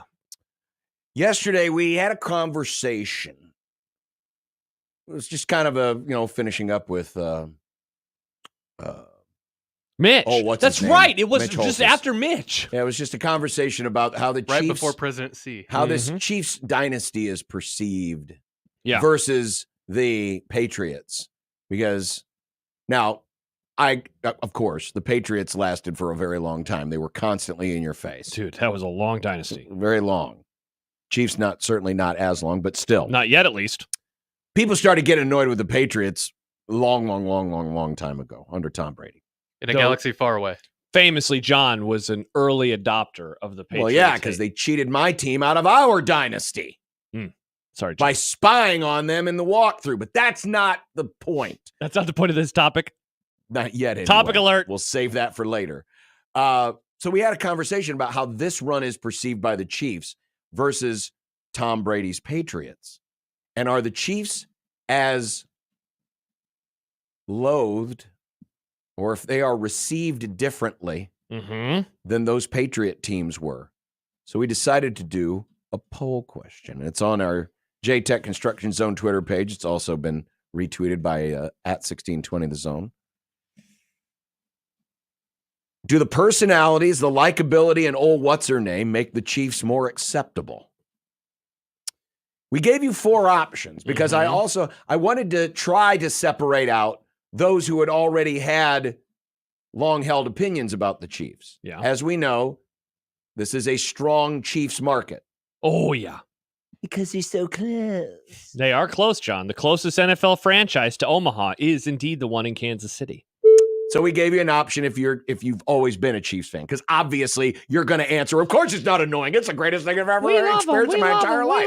But I wanted to, because this is really a question more for non-Chiefs fans, the neutral observers. Yeah. Now, of course, we also have the strong advocacy in this area of people who can't stand the Chiefs, either because they root for a rival like the Broncos, or they get tired of the Chiefs ruining their weekend because their games get put on instead of other, perhaps better football games. So in a way, you're an early adopter, hater of the Patriots. Stibbs, certainly an early adopter, hater of the Chiefs. Now, it wasn't because they were on TV. It's because they beat his team, and every time he went down there, he got flipped off, and he was 10 or something. They treated him like garbage. Or if the Chiefs make your team play in negative temperatures and kill people. And yes. Or get nobody frostbite. died. Their limbs did, John. Well, their limbs didn't fans die? Oh, I thought a lot of people just got frostbite. Oh, wait. No. Remember there was that weird story about the guy who died in the backyard?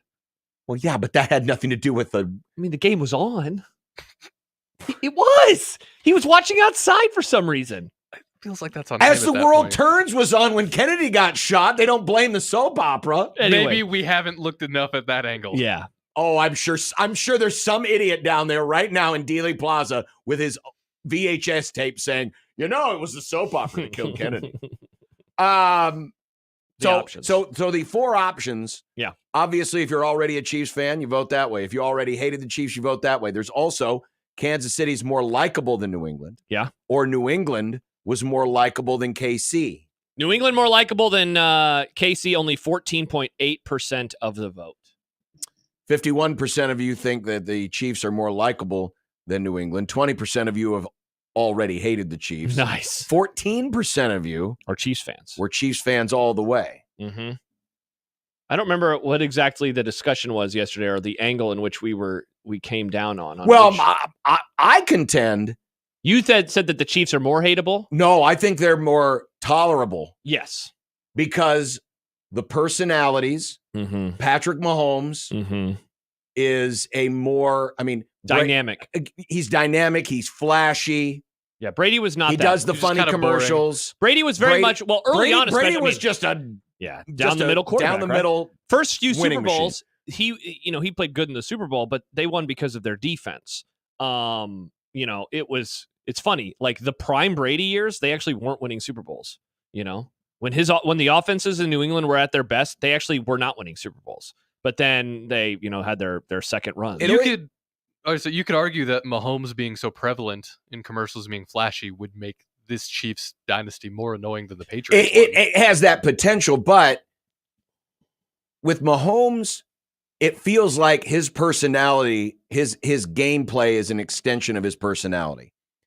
Not saying that Brady's isn't, but it seems like there's a different level to Brady. Because if you've seen Brady in pop culture, like he was in the Ted movie, he's done some stuff. He can be a loose, funny guy, right?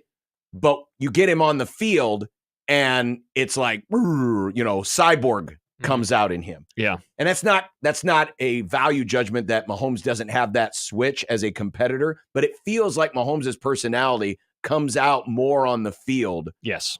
I would agree with than that. anything else. Brady just gets locked in. And the way he's flashy, the way he's very creative, risk taker.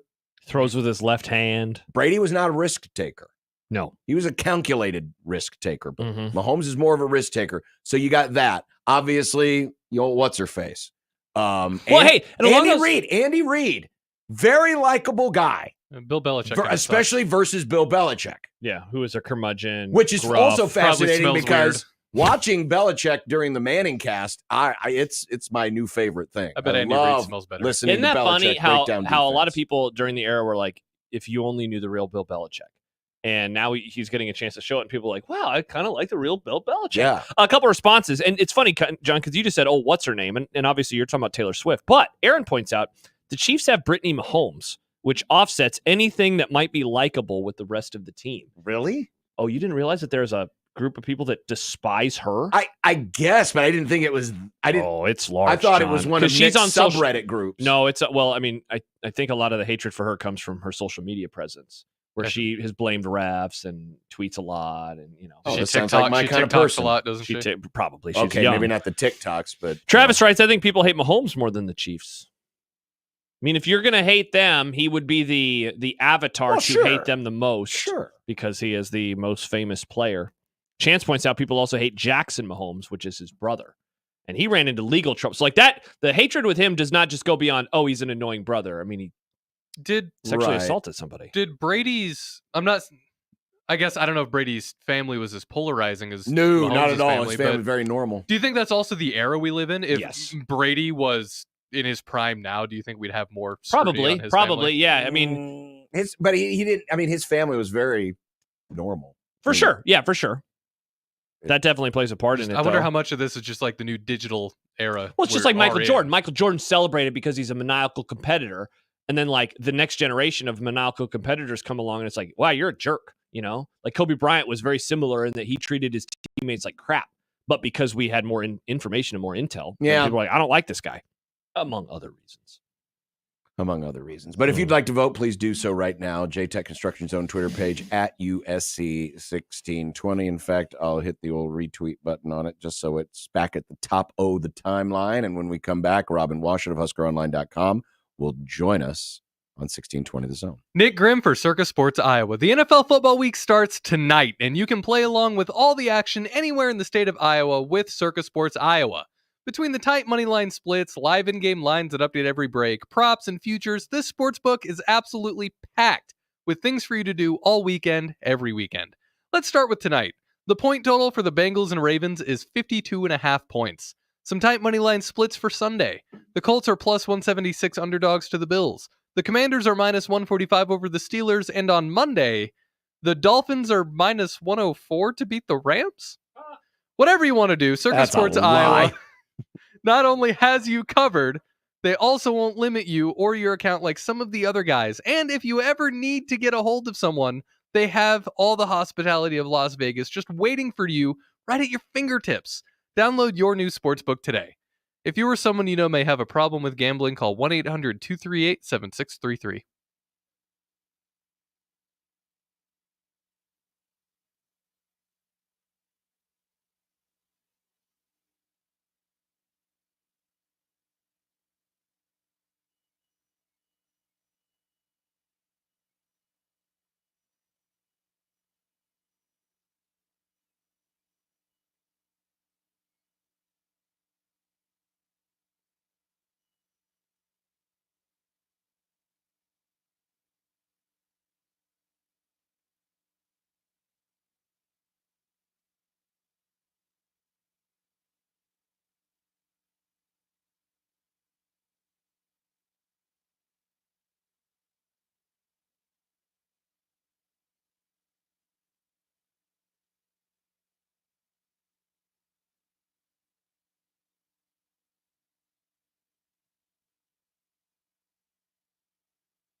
Well, maybe something came up.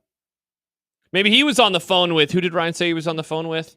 William Byron. Yeah, maybe he's gotten a phone call from Billy Byron. Billy B. Mm-hmm. That'd be pretty random. I don't know if Husker Online has a NASCAR department. Maybe Fred Hoiberg called him. Well, I don't know why he would. I mean, he just had a chance. I have info for you. He just had a chance to sit down with Fred Hoiberg because he had his press conference today. So I don't know. I don't know. Well, we'll hopefully everything's okay. I'll keep trying. We'll check in a little bit later on. Mm-hmm. Senior analyst of the program and longtime Original Seven, Jed writes, if the Chiefs team itself is sort of tolerable, but the fan base, it makes it intolerable. Isn't that the way it is with a lot of people? Well, yeah, see, now it's funny. A lot of teams. Because, like, I obviously understand that opinion because we have dealt with Chiefs fans around here for a while. Yes, we have. If you lived on the East Coast and weren't a Patriots fan, you'd be like, buddy, you ain't seen nothing yet because, they're Boston fans. And as we all know, all Boston sports fans are garbage. Every single one of them, John. You're an idiot. All of them. Banner 19. But in all seriousness, like, their fans are notorious as well. So, but I get it. I mean, we could say the Chiefs fans are great, and someone would be like, "But why didn't you say we're the greatest?" It's like, okay, cool. Yeah, I know. mean, it really does get that annoying at times. Or that old Chiefs fan that used to watch and listen to us all the time who told us to eat bad things. Yeah, and like put poop in our hands or something, little roll balls things of poop. into balls of poop. Yeah, very odd. Yeah, I wonder whatever happened to that guy. It's an odd group. Very, very odd group. Robin Washington now joins us on the 42 Degrees of Source hotline. Robin, good afternoon. Hey, Robin. Good afternoon. Well, I think UTRGV has at least one thing in common, and that is they sent both coaches of Nebraska and Creighton back to the drawing board, and I'm guessing that the practice the next day was a little more intense than was anticipated. That was a game squad we saw last night and Monday night. Yeah, they're good. Well, not good. They're really pesky. Just the way that they play. Like, I've never seen a team, or at least rarely have I seen a team almost refuse to shoot the ball inside the arc. Like, they were like passing up wide open layups and shots at the rim to kick out for 3-pointers. And they have like fully embraced the new wave basketball analytics model where you only make transition layups and shoot 3-pointers. Like, that is your entire offense, no matter what. BYU did it a year ago and had great success. And as no coincidence, they're the Vaqueros head coach is a former BYU assistant under Mark Pope and carried that over there and brought in 12 new transfers and has given Nebraska, Creighton, probably Wisconsin as well coming up here, a lot of headaches just because of the unique style that they play offensively, the way that they crash the boards with all 5 guys on every shot, to get the offensive rebounds and extend possessions. They're just a team that, causes a lot of problems because they play in a way that very few other teams in college basketball do. It's interesting, Robin, because I think now part of it might be because Creighton and Nebraska have different defensive principles. But, famously against Nebraska, 2/3 of their shots were from 3. Last night, less than half of their shots were from 3. They actually took more 2s. They actually did go to the rim. They made more 3s last night, right? Yeah, did end up making more 3s. They ended up with 14 3s last night. They had 13 against Nebraska. So I do wonder, part of it was probably the matchup. The other part of it was probably also maybe saying, okay, guys, I like taking 3s, but maybe not that many 3s. So they may have carried over some lessons learned in the one-day prep. Who knows?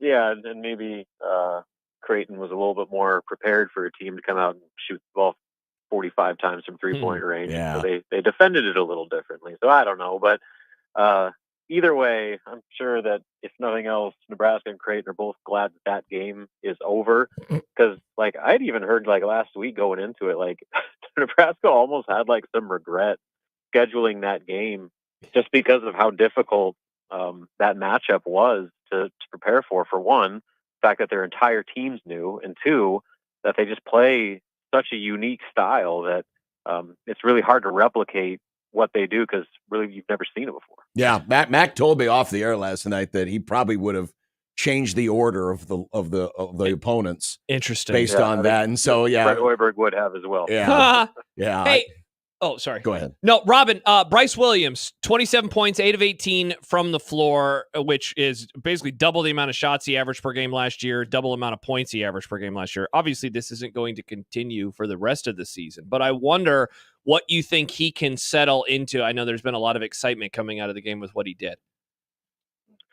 I mean, a lot of it was just out of necessity because their offense was so jumbled and out of sorts that they just needed somebody the best player on the floor to just get the ball and go make a play. And so that's where a lot of his shots was just Bryce being, the best player and playing like it. So encouraging that he was capable and willing to take that on. They need him to do that more often than not, especially as the degree of difficulty continues to increase. He's got to be their alpha. And, especially in the first half of that game, he played like it. Now, he was dealing with some cramping, I guess, in various parts of his legs during the back end of that game, which limited his playing time a little bit. I think he played 10 minutes in the second half.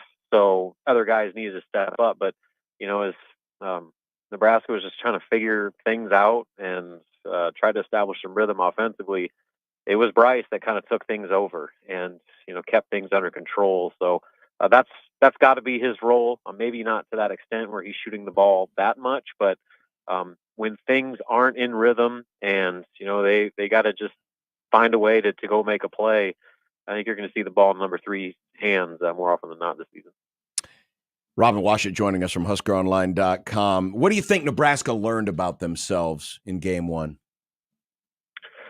That they have a lot of work to do. I think that there was plenty of things to like about that game, but I think they also kind of got another example of areas that they have to improve.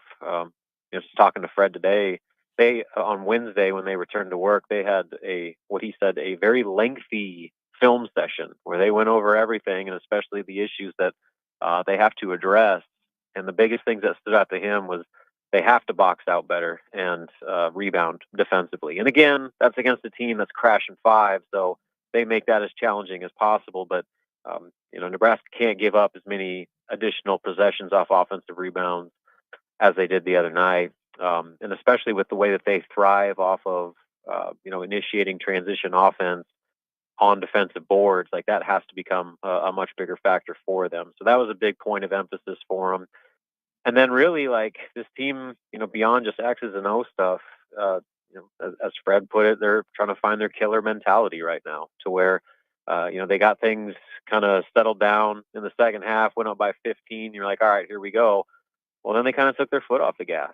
And, UTRGV was able to kind of chip away and eventually got that thing back to a 2-possession game with about 5 minutes to play and made things a lot more uncomfortable than maybe they should have been for Nebraska, given the lead that they had. So that's, I don't know if that's something you can just do in practice. I think that's just a learned behavior that you have to embrace and build upon in actual game situations. So, we're looking ahead to Saturday night. I think that's going to be a big deal. That if Nebraska takes that 10, double-digit lead, 15-point lead, whatever, then it goes to 25, it goes to 30, and it doesn't just hover and let the team hang around and, maybe build some late confidence because they did that last time out. And again, it made things kind of dicey for a bit there. Robin, moving to football, obviously the Holgerson edition has gained a lot of or has had the most discussion this week. But Phil Snow joining on the defensive side is pretty fascinating too, especially when you consider like a lot of the basic counting stats for the defense are still pretty good. Why have they been so inconsistent? And I wonder what you think this edition could mean for the final 3 games. I mean, I think that's what it is they're going to just try to find ways that they can make that side of the ball more consistent, especially since it has been over the last 3 weeks where one game they look like a top 10 unit nationally and the other 2 they look completely out of sorts. And so when you bring in a veteran guy like that who has seen it all, knows what Matt Rule's looking for on that side of the ball better than probably anyone out there, that's just a great resource to have. But I get the sense that Snow has been like around. Like, this isn't some guy like completely coming in out of left field. Mm-hmm. Like, he and Rule have a long-standing relationship, and so I wouldn't be surprised if he's already kind of been chiming in on things. But I think now the difference is that he's here, he's on staff, he's going to be at practices, and he's going to be able to give firsthand opinions and advice based off of what he sees from practices, and not just going back and watching game film. So that's where I think probably that influence is going to be the most felt immediately here. Is just a guy that Rule trusts as much as any coach out there in the country to just maybe find some ways to stabilize that side of the ball. Because as we know, if Nebraska's defense isn't playing at an elite level, their chances of winning go down significantly. Do you think a lean more towards Holgerson's air raid is what Dylan would prefer?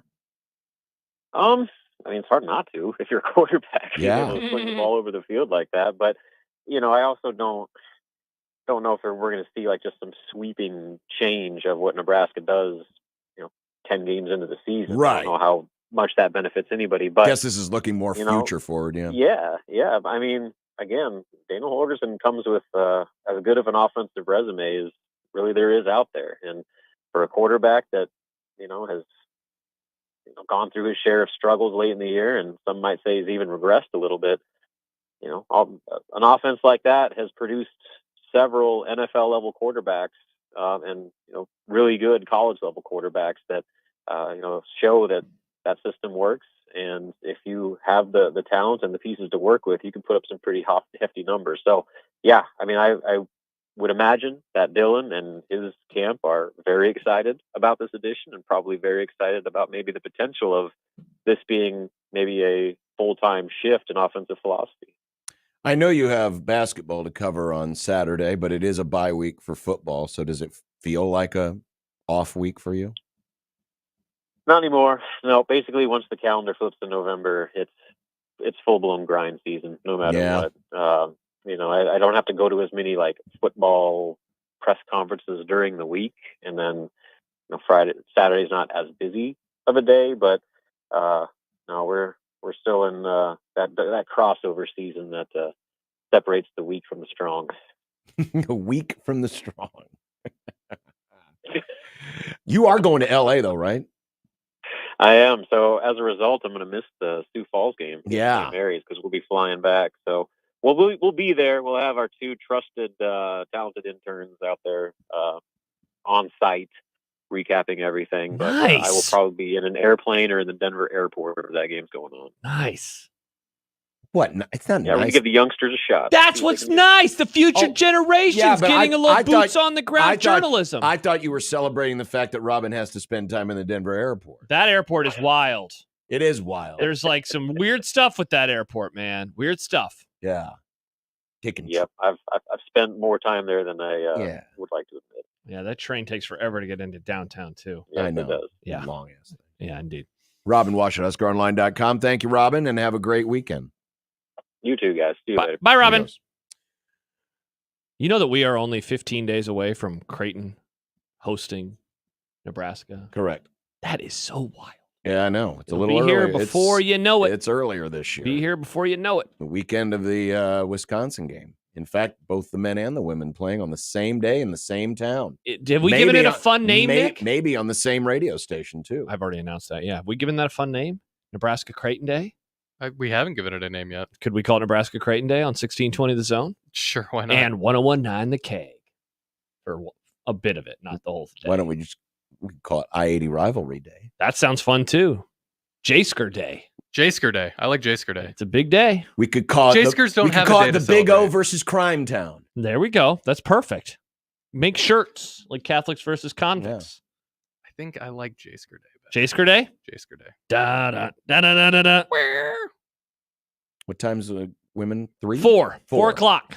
So the Grum will be off a little earlier that day. A little earlier. We'll have coverage of the women's game from Sokol. Yep. On the mothership on 1620. Right here on 1620 The Zone. Let's go. I like And Mothership. then- Sounds spacey, and like then, we're aliens. And then an abbreviated pregame with Or Austin. an extended pregame with you. Never mind.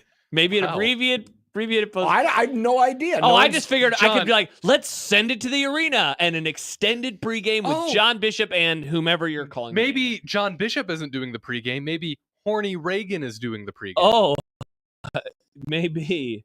I don't know if Creighton would appreciate that. I don't know who this person is. This is Connor's car. It's Connor's. Why did you horny bring car. this up? Now he's going to do the voice again. Because I wanted him to do the voice again. Okay, interesting. I got an email a little bit ago from John.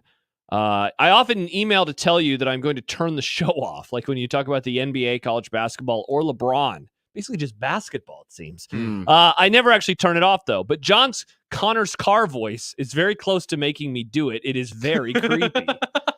It's not creepy. It's just Connor's horny car. That sounds like Ronald Reagan. By the way, It does not sound. I sound nothing like Ronald Reagan. Yeah, definitely do. This sounds more like Ronald Reagan. Same voice. No it's the same voice. It's not the same voice. It's the same voice. No, and we did not trade arms for hostages. Same That's just voice. a lie. When we get the 4 o'clock hour rolling, the SEC has SEC made their decision on the football roster sizes in the new era of college football. And I think you're going to be a little surprised. Was it 38 like baseball? It is not 30. Man, that would be sweet because the SEC would fall off massively if they had a 38-person scholarship limit. Imagine what that would do to the Well, G5s. stand by for that. Yes. And also, is Oregon positioning itself as the Big Ten's new target? The video they put out after, and it was a long-ass video. Yeah, you sent me the link. I was like, 15 minutes. I'm not watching this crap. Well, I didn't ask you to watch the whole thing. No, I you just just wanted said the one. you said go to this the one- exact this- spot, and I did that. It was like 11 minutes in. Anyway, they're trying to put a big old target on the back of them Ducks. It could be Duck season Oh yeah, Wabbit season. in the Big Ten on like 1620 The Zone.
Great idea for the socials, though, John. No. John, Get engagement. do that. Do it from the Zone account. There's a No. check mark. There is. Think of all the money. No.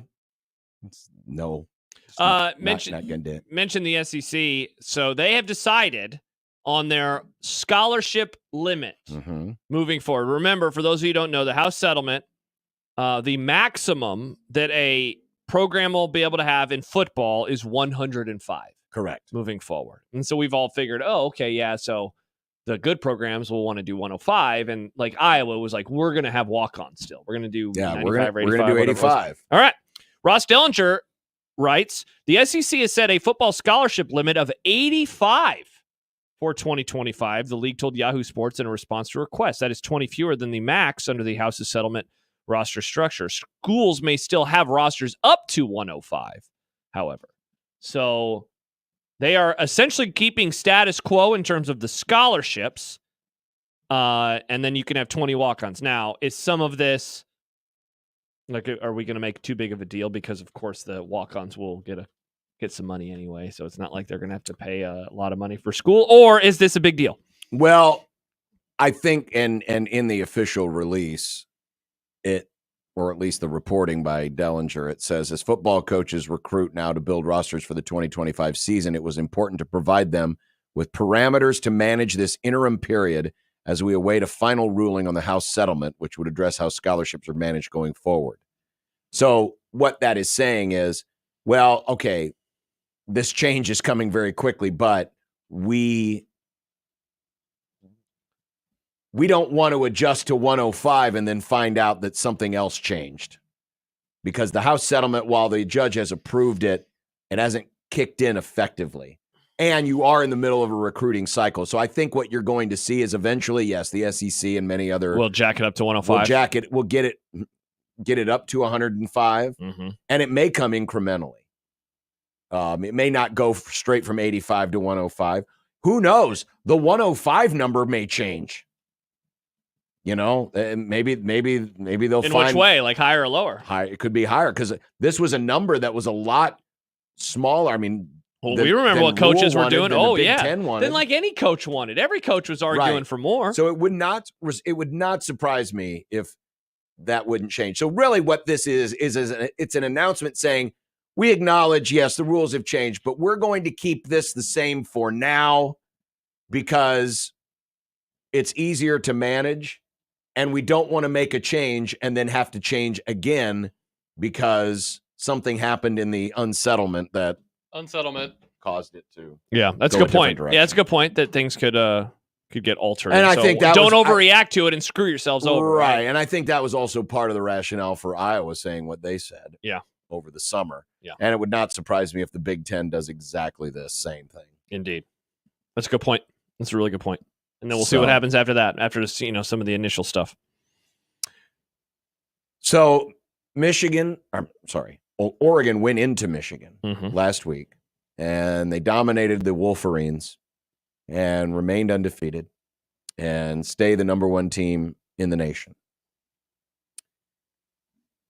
This was a game that apparently Dan Lanning had circled on his calendar for quite some time. There is a video that was put out by the Oregon video department that it's a 15-minute long, basically it's a 15-minute long kind of week recap. We're not going to play it. It's just recapping, the preparation for the game, highlights from the game, all of this other stuff. What you're about to hear, if you're on the radio, or see, if you're watching on the video stream, is about a 1 minute long excerpt from this video. And it is Dan Lanning.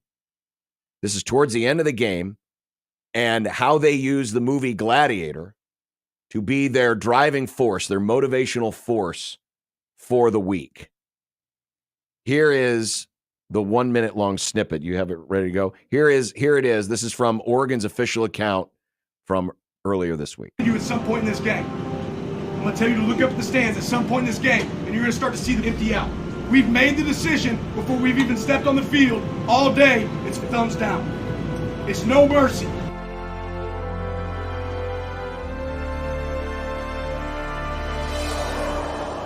Are you not entertained? Are you not entertained? And when this thing's over with, we're going to ask, are you not entertained? right? Are you not entertained? I told you about this moment on Monday. Look around. Look around. Yes, sir. Where'd he go? Go. Right? Are you not entertained? Are you not entertained? Are you not entertained? He actually called a timeout. I don't know if he called a timeout or if it was just, I wonder if that was like the 2-minute timeout late in the game, because the stadium is clearing now. There was a few more videos after that too, or clips where you see the stadium where it's like a lot of fans are heading out and they're leaving and they're walking away. Remember back in the summer when when everything officially became official and the 4 Pac-12 schools joined, and then we had media days, and the Oregon Duck was traveling everywhere and taking selfies of itself at other team stadiums, and then they had a giant inflatable duck in the river there in Indianapolis on media day. Mm-hmm. And, it was cheeky fun, haha, whatever. Now you put stuff out like this. And Oregon and Michigan don't have much of a history because, they didn't meet very often. No.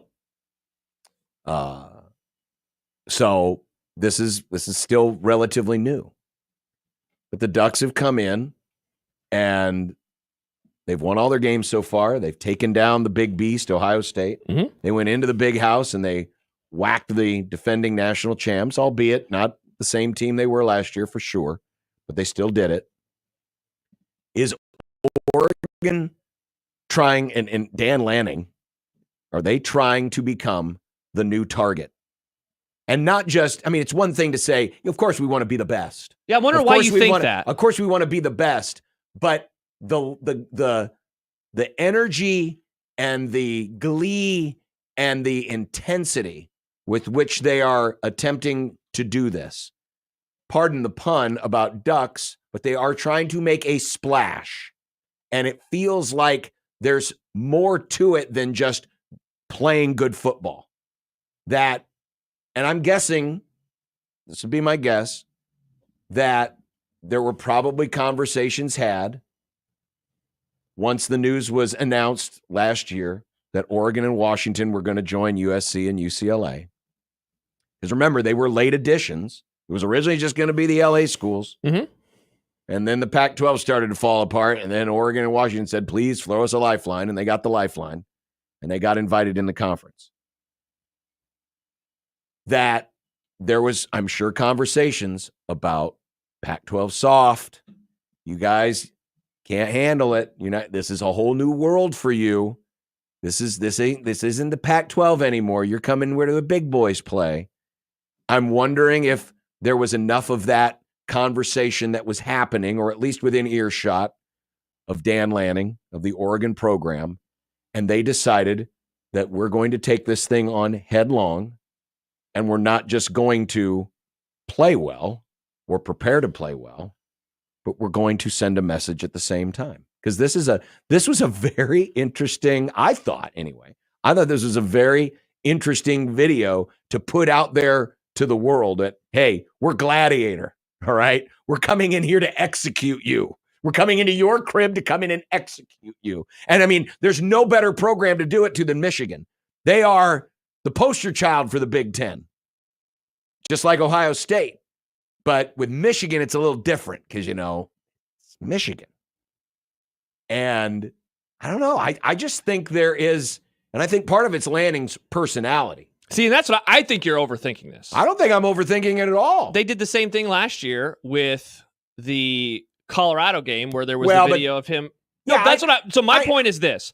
He does this, I'm guessing, for all of the games, but certainly the big games, there's probably a little bit more to the dramatics of it. Last year, he went into that game and said, they play for clicks. Right.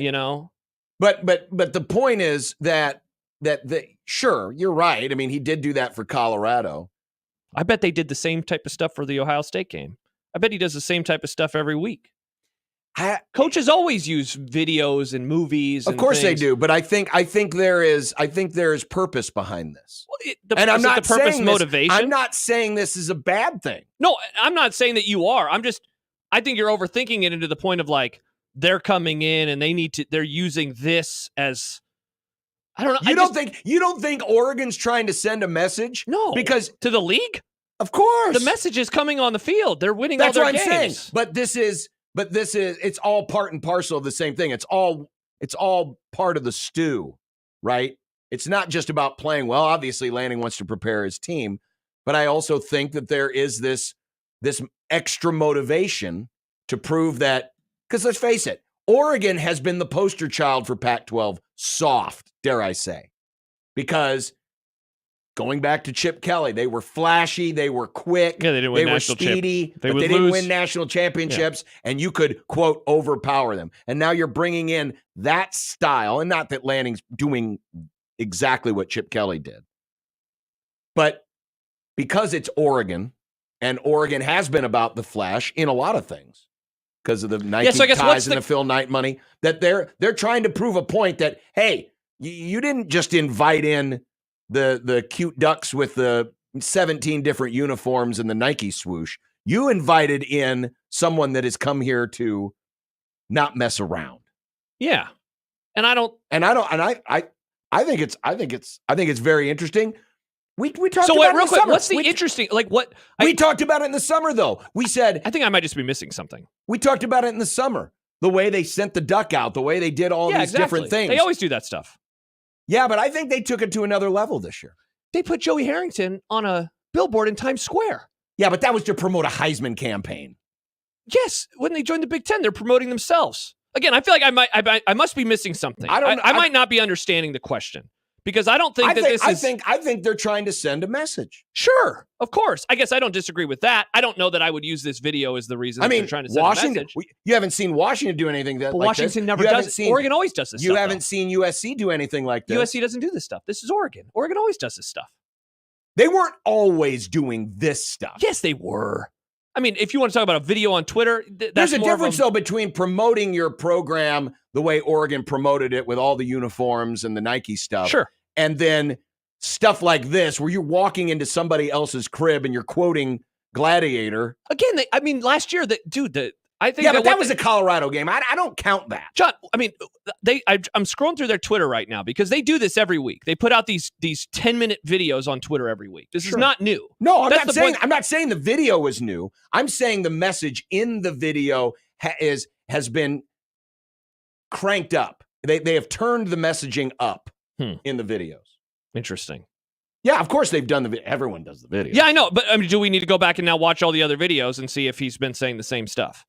Because I don't think he's been quoting Gladiator in every one of them. Probably not. He probably quotes a different movie. I bet he does this. So you disagree? You don't think Oregon is coming in here with a little extra motivation? Maybe he just likes Russell Crowe. I don't disagree with that. I just don't. I guess my takeaway is, duh, of course they are. Like, am I missing? But Washington's not doing it. USC's not doing it. Yeah, but again, it's like the combination of they always do this stuff. Yeah, but again, and also they're undefeated. Washington can't come in and say, whatever. They're 5-5. They're 500 football team or whatever they are. They can't talk junk. They're bad right now. They're mid. So is USC. That'd be embarrassing if they were putting out videos like this because they're losing games. I just think they've turned it up a little bit. Interesting. I think they've turned it up because they need to send that message. They need to send that message to the rest of the league that no. You did not invite in. See, but why do they need to send it? Why do they need to send it in a video?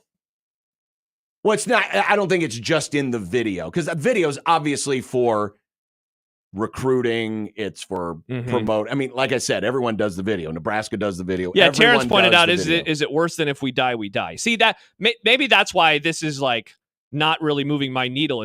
We've seen it around here. We see this type of stuff everywhere. Do I disagree in that do I agree with you rather in that they are taking an extra amount of joy in that they are a Pac-12 team coming in and whooping ass?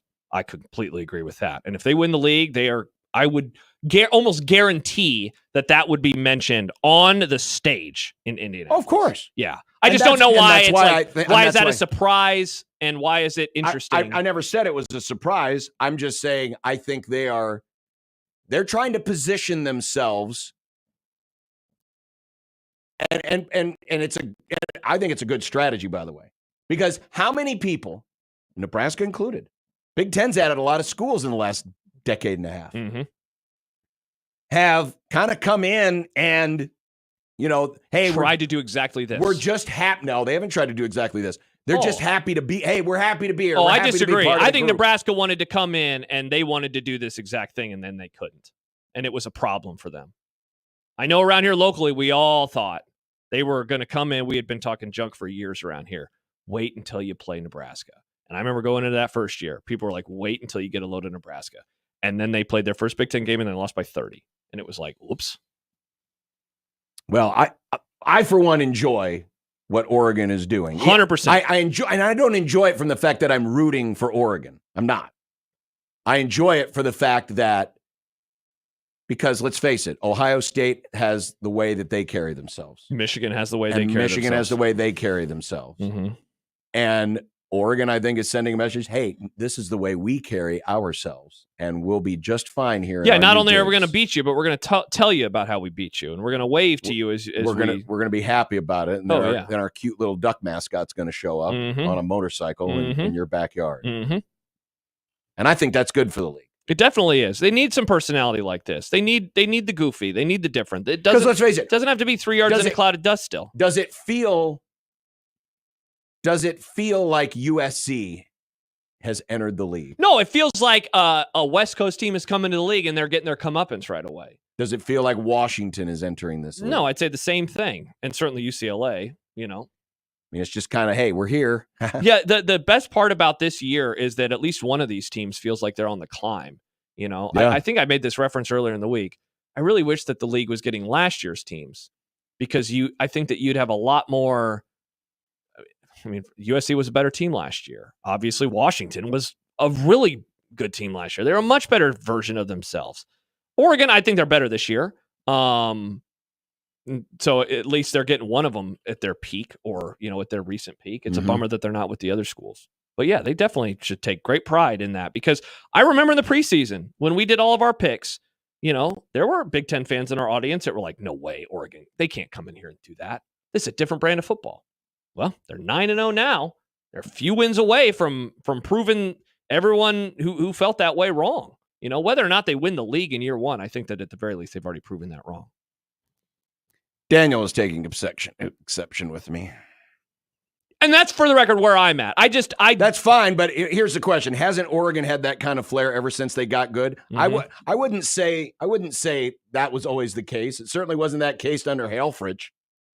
It didn't feel like Oregon had that kind of flair under Helfrich. Okay, I disagree. I think that they did. I don't think that was an extension of the Chip Kelly era. It was the same era. Right. It was just like the Frank Solich era was an extension of the Osborne era. Lanning has put a, dare I say, more of a tough guy spin on. He has, because they're Oregon a formula. tougher program. Yes. It has the same speed, the same flash, but they also will beat the crap out of you at the lines. And that's the difference between this Oregon and the one from the Chip Kelly, Mark Helfrich era. Yeah. I was talking about it with somebody recently who has never been fond of the Oregon Ducks, who said to me, this is a much different Oregon team than the one that I really disliked. Now, this person I don't think still likes them. He doesn't like them, but definitely has much more respect for them as a football institution. And a large part of that is what Dan Lanning has done, and even what's his name right before him, who went to Miami, because he started building through the lines as well. Mario Cristobal.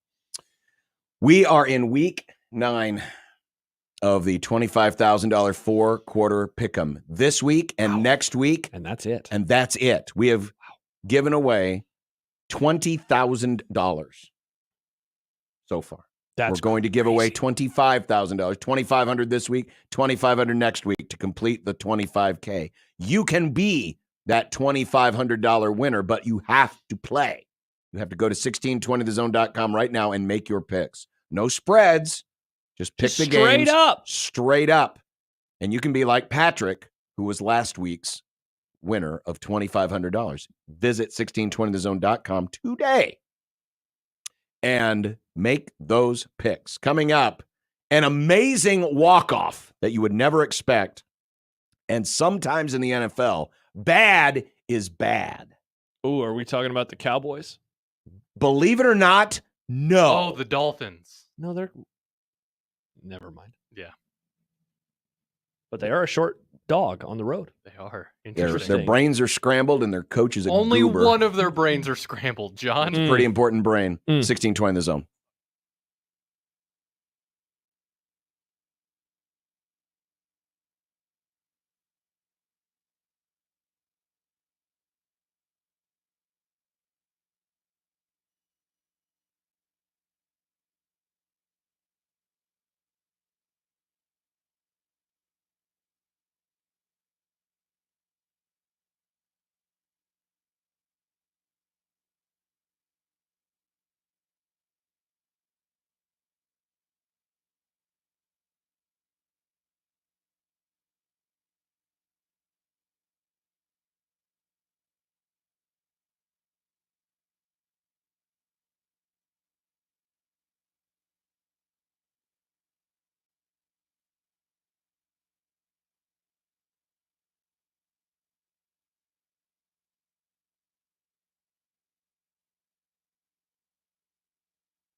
Coming up, Todd Furman with some of our college games, and pro games of the week. But I saw this morning. Did you hear about it? And I nice, Nick. Thank you. It's not often we talk men's college soccer, but this is worth. Whoa, are you okay? Why isn't Josh hosting this segment? Yeah. Josh, get in there. Go ahead. So game was going down to the wire. We have just not any game. I mean, it was a Notre classic, Dame and Stanford. It was a classic ACC matchup. Classic ACC rivalry. Yeah, indeed. This is a tournament matchup, correct, between these two schools? I don't know. I don't. You're the one. I didn't know about it until John sent it to me. That's why this is wild. John sent me something today and said, I want to discuss this today. It's not so much discussion. I just want to share it with the people. It's because crazy. How often, Nick, wait till you see this. How often do you get a walk-off goal? That and by the way, which is I've possible, never seen it. Which is possible because in America, we don't guess how much time's left in the game. They actually count down, and once the clock hits here we 0, go. Here the we game go. is over. I actually do Unlike appreciate over in that. Europe, where it's just like, oh, I don't know, let's just add 17 minutes It more. should To be a fair, countdown. in American college soccer, we do not have stoppage time. If there's an injury, they stop the clock. They stop the clock. They do. I like it. It's one of the various quirks about the sport that is fun. Some for me. people call it idiocy, but that's not the point. I call it a quirk. This is Tips and tricks and quirks. This is Stanford hitting a walk-off goal, but not any walk-off goal either. Yeah, and if you are in your car and you're like, I can't watch this, guys. First of all, sorry. When you go home, seriously, open up the stream on YouTube. Go to this moment in time. We are 2 hours and 33 minutes and 40 seconds into today's stream. And watch this because it's awesome. It's so cool. It is very cool. We'll tell you exactly how it happened, but Yeah. here's how it looked on the ACC network. Again, classic ACC rivalry, Notre Dame and Stanford. Ferguson draws level.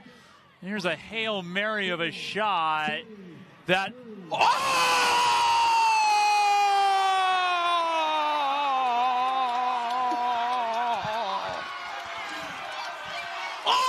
Unreal! Hooper! 1 second left!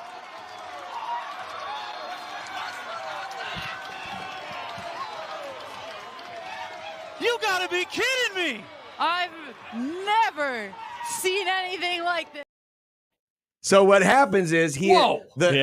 the clock's counting down, and the whoever, I don't know what position he plays, but the kicker, Midfield. Let's just say midfielder. Or defender, well, maybe. he was at midfield. He's probably a midfielder. If that's where he's hanging out. He was about 10 yards behind the center line. Yep.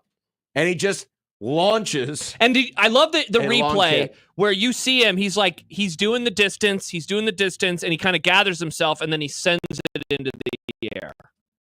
And it's perfectly placed because as it's sinking, the goaltender doesn't quite time the leap just right. Goalkeeper in soccer. Goaltender doesn't keep it GK. just right. Yeah. And it just gets over his fingertips and ends up in the back of the net. Yeah, he must have been standing a little too far forward. I want to see it again Ferguson here. draws level. Here's a Hail Mary of a shot that...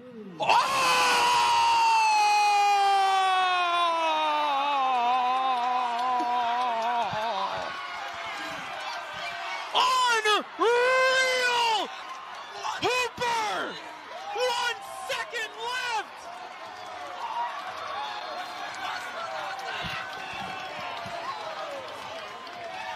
You gotta be kidding me!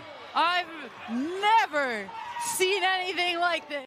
But he needed to be is he further back. But also he had to move to his left. Yeah. And I think he just misplayed it. I think that there must have been a little bit of curve that he did not see coming. And thus, and it was, I mean, it is, like John says, it's perfectly over his fingers. In soccer, Yeah. Or football, Yeah. is it a goal if it breaks the plane, or does it have to hit the net? It breaks the plane. Like, Okay. yeah, it doesn't have to actually touch the back of the net. Yeah, but if it breaks the plane, then it is a goal. Cool. Yeah. Now, it can break the plane with the goalkeeper and catch, right? No, that's a goal. If the goalkeeper is in the back of it. Oh, okay. I thought The whole ball has to cross though. The Okay. goal. The whole ball has to cross the line. So it but can't yes, just if you touch the line. hung out in the back and you caught it, no, it's Okay. It's not like dodgeball rules. I like how it's being called both a Hail Mary and a walk-off. Yeah, pretty Two sweet. sports. I've never seen anything like that. I've That's seen some cool. wild Well, goals I mean- from midfield before, but I've never seen anything like that. I mean, most Hail Marys are walk-offs. That's true. That's fair. Yeah. Not all. Halftime Hail Not Marys. all, most. Yeah. See, I want more soccer like that. I want more throwing in football, and I want more long kicking in soccer. Well, you should come watch. Well, now the season's over locally, Nick. Yeah. Almost. The men still have some tournament stuff. Aaron Schatz, friend of the Grum from FTN Fantasy, put out this tweet today. He writes, "Does it feel like the bad teams this year are worse than usual?" Let me just stop right there. Does it feel like the bad teams this year in the NFL are worse than usual? Good question. I think my first blush answer would actually be no, that they don't seem worse than usual. I would say this. We thought we did, and then the Panthers won. We thought Because it seems like there's years like the 0-16 Lions or the 1-15 Saints, teams like where there's like one team that is just truly garbage. Truly garbage. There's other bad teams, but they get overshadowed by the one really, really bad team. Yeah. I don't think there's the one really, really bad team. I guess there are, though. I'm looking at the standings. I didn't realize that there are 1, 2, 3, 4, 5, 6, 7, 8, 9 teams that have only 2 wins right now. That is a lot, and 3 of them are, or 2 of them rather, are 2-6, and the others are 2-7. Well, Aaron, of course, likes to put facts to takes with his DVOA. Mm-hmm. I like that. He puts facts to takes. Facts to takes. Only 4 seasons going back to when his numbers began in 1979 have had 6 teams with a DVOA below minus 25%. Okay. And that's after week 9. So we're comparing the equivalent point of the season. We're comparing to apples. Only 4 seasons since 1979 have had 6 teams with DVOA below minus 25% after week 9. Those years are 1996, 2009, 2021, and this year. The 6 teams are in descending order from best of the bad, best of the garbage to the worst. Yeah. Miami, Tennessee, Las Vegas, Cleveland, New England, Carolina.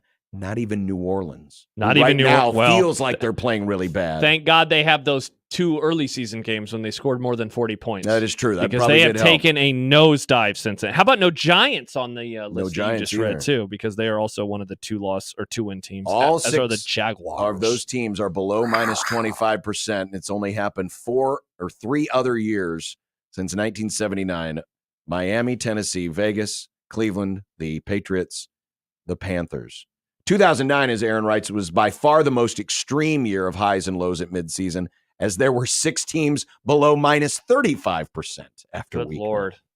See, in 2009, I was trying to figure out, like, what are the consistent things in each of those years. Like, 2009 was one of those Colts years where that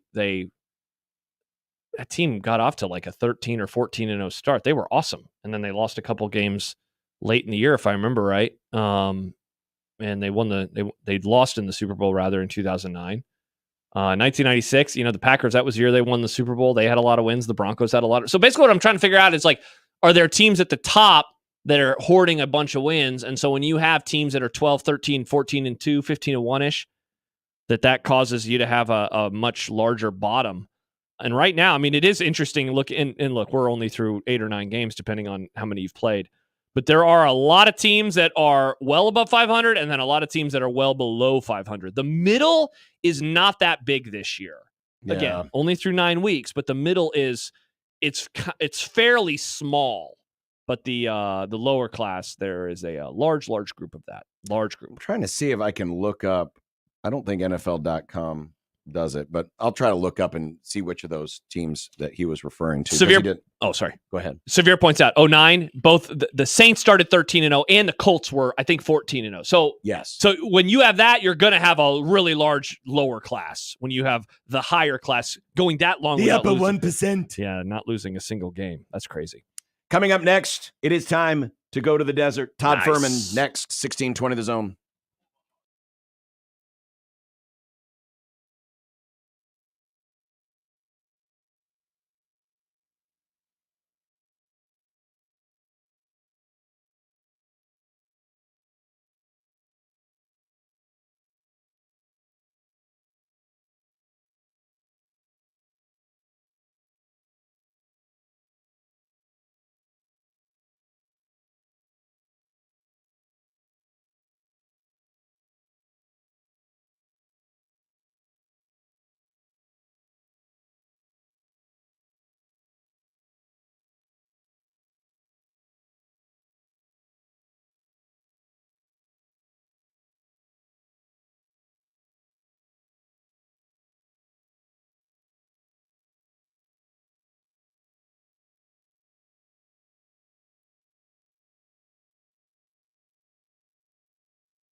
So it should be another great weekend of football. Todd Furman from the Bet the Board podcast. Time to talk a little money.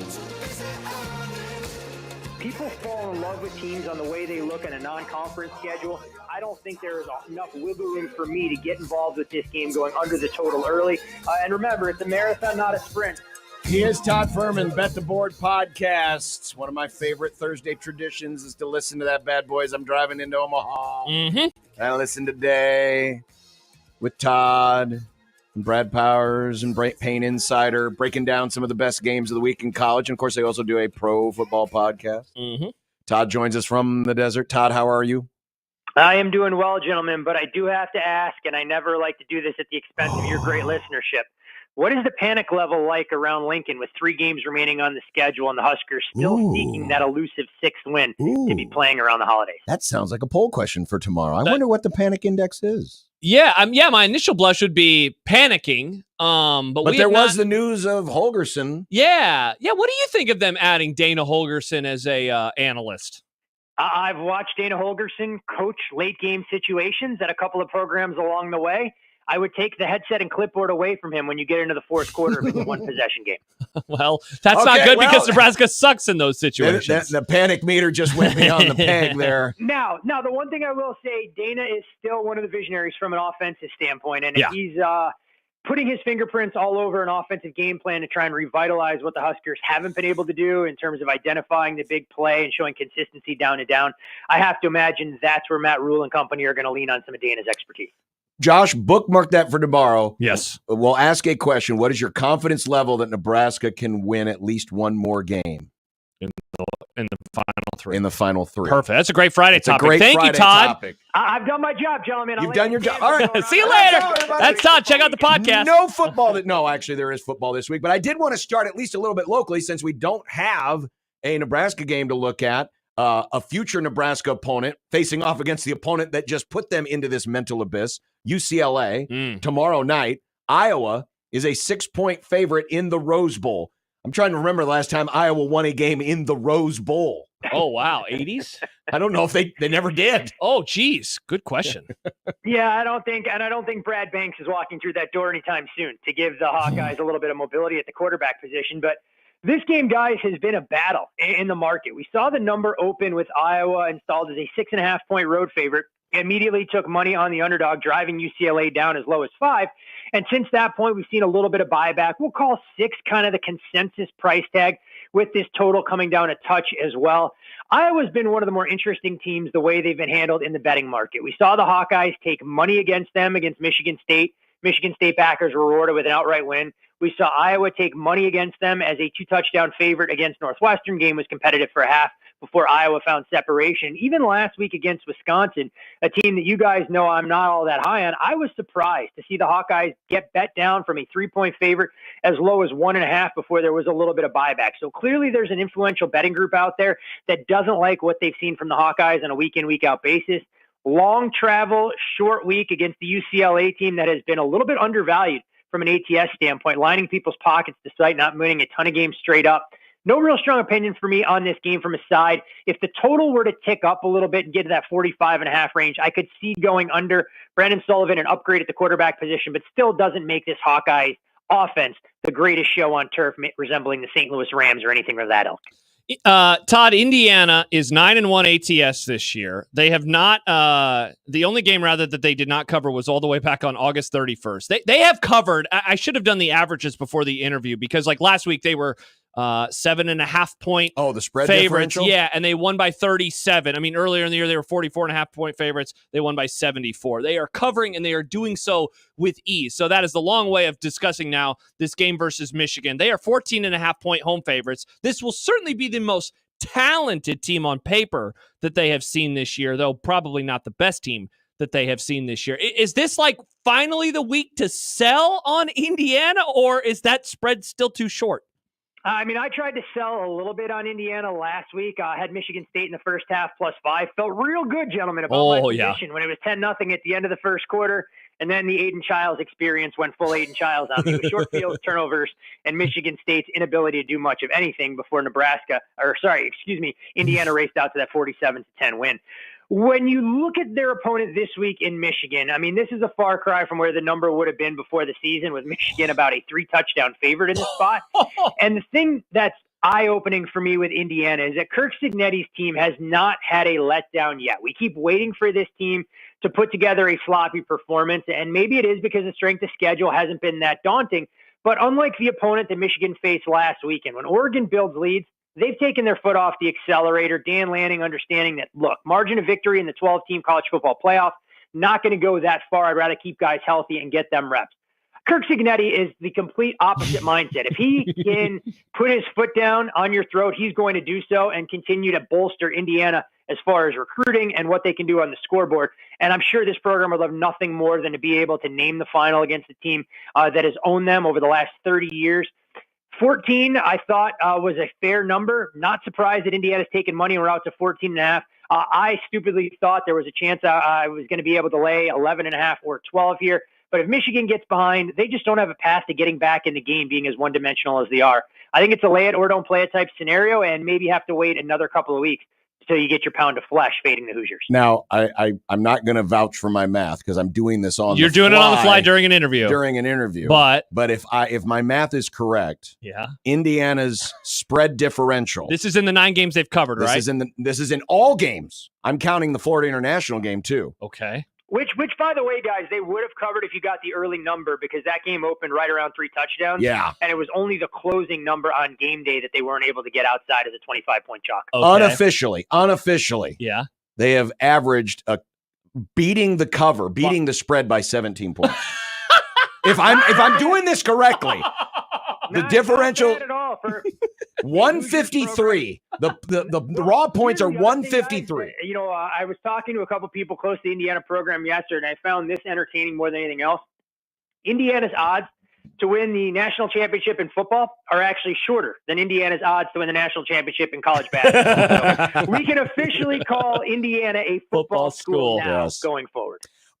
SEC's got the 2 best games of the week, or at least the ones that people are going to be very interested in because they both have serious playoff implications. We'll start with Georgia Ole Miss. Georgia -2.5 at Ole Miss, and this kind of feels like a spot similar to last week where you had a coach in James Franklin who needed something to prove in a big home game. And what do we have? Wouldn't you know who won the pony? The same thing could be argued about Lane Kiffin. Strip the logos off the helmets, take the names off the jerseys, and put these teams up side by side in terms of what they've done this season from a statistical standpoint. And you'd be surprised that Ole Miss was listed as a short underdog in this game. But you mentioned the story, the 800-pound gorilla in the room. It's Kirby Smart on one sideline getting his team ready for a big game, and Lane Kiffin on the other. And for all of the SEC home field advantage that we talk about, Vaught Hemingway for me isn't in the top 5. I'm not sure this is an environment where Ole Miss is going to be able to relish the opportunity to get a marquee win and keep themselves in the college football playoff. They're a little bit dinged up on the offensive side. I don't expect Trey Harris to be back in this spot. But where I think Ole Miss has a little bit of an edge that they haven't in the past against some of the big boys is along that defensive line against the Georgia team that has been a lot more one-dimensional than Kirby Smart and Coach Bobo would like. Carson Beck has been turnover-prone this year. And that's the kind of thing that it provides the perfect recipe for unfolding in a game like this. But at 3, I could see making a case for Ole Miss in no man's land with Georgia, 2.5 point favorite. Wouldn't shock me if we saw a little bit more Ole Miss money enter, but I think the under makes a little bit more sense. Kirby in these big games gets his defense to play with their hair on fire like we saw in Austin. Ole Miss being dinged up at the skill positions could make it a little bit more difficult for them to move the ball. And I do think the Ole Miss defense gets buoyed by playing at home. It wouldn't shock me, guys, if it was the first team to 27 that got out of Oxford with the win. I'll go under the total. So, Todd, let's go to the other than big SEC game this weekend, and that one is being played in Death Valley. The Tigers are short 2.5 point home dogs in this one versus the Crimson Tide. Quite the first year, of course, for Kalen DeBoer. The total is sitting at 58.5. I imagine that the general public is always like, give me LSU when they're at home versus Alabama. How do you see this one? Hard to argue with what LSU has done in that home underdog role. 6-1-1 against the number. The last 8 times that we have seen it, playing at in Death Valley at night is a thing. And in terms of home field advantage, one of the more valuable components that you're going to find top to bottom in the SEC.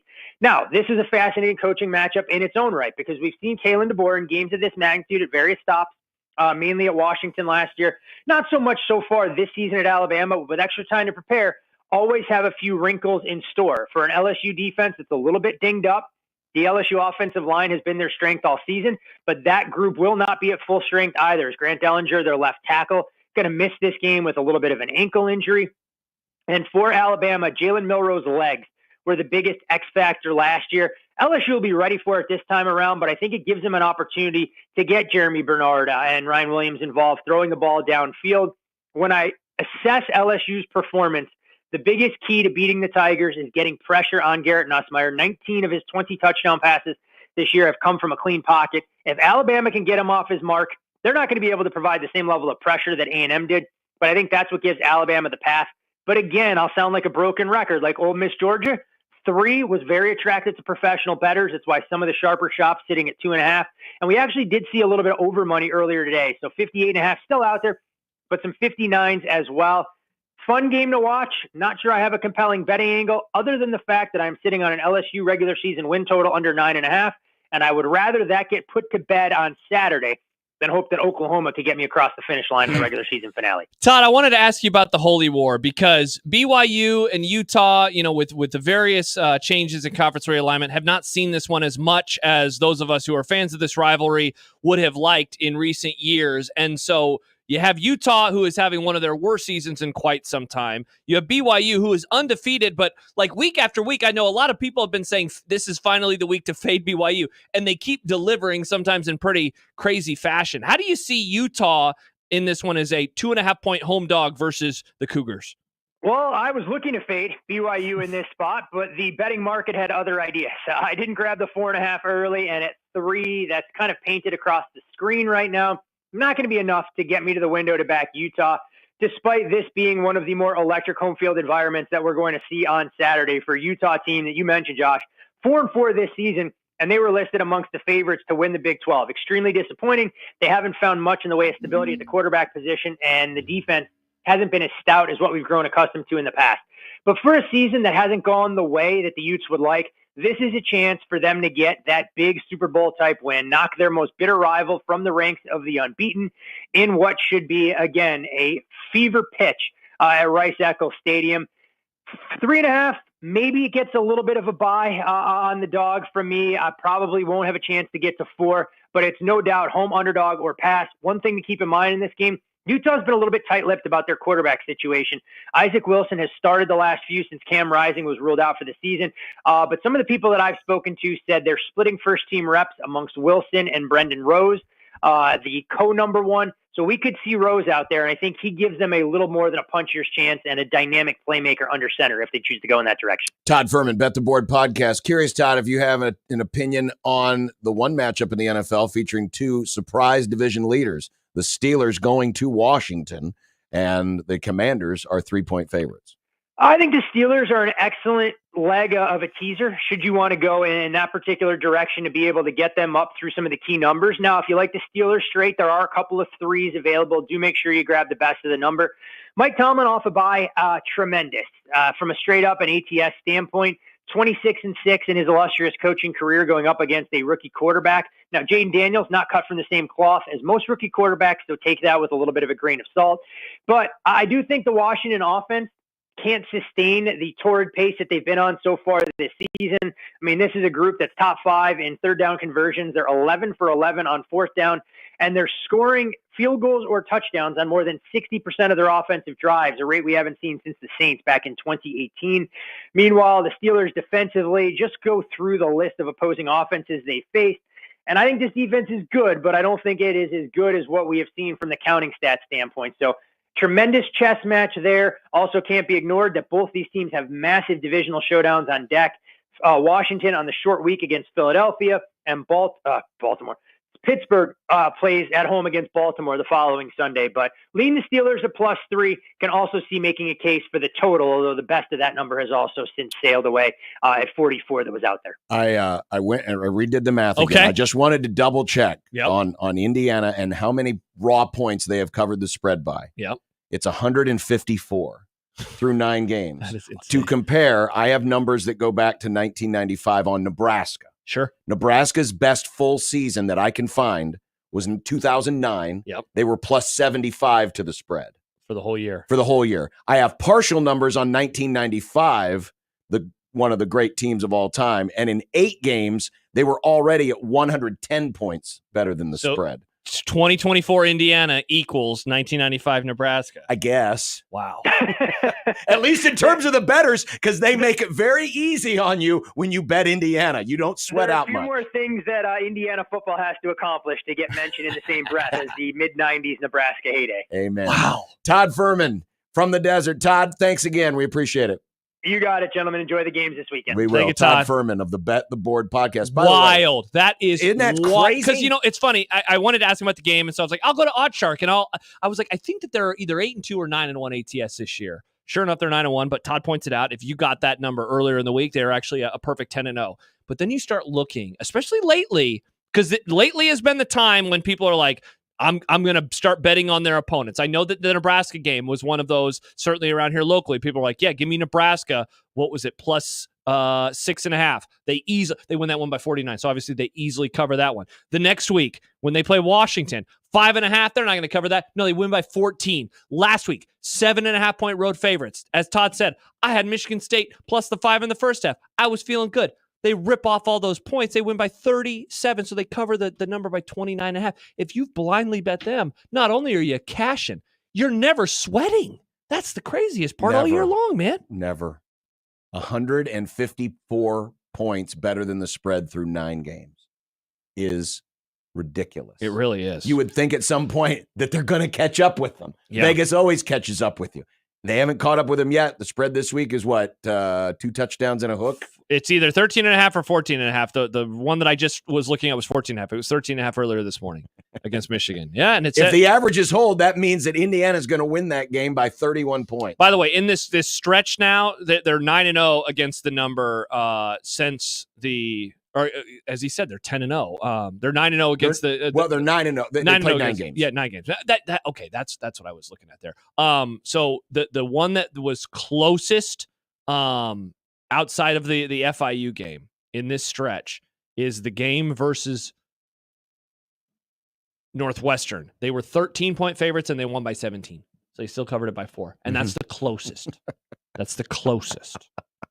Wild. Absolutely wild. Go Hoosiers.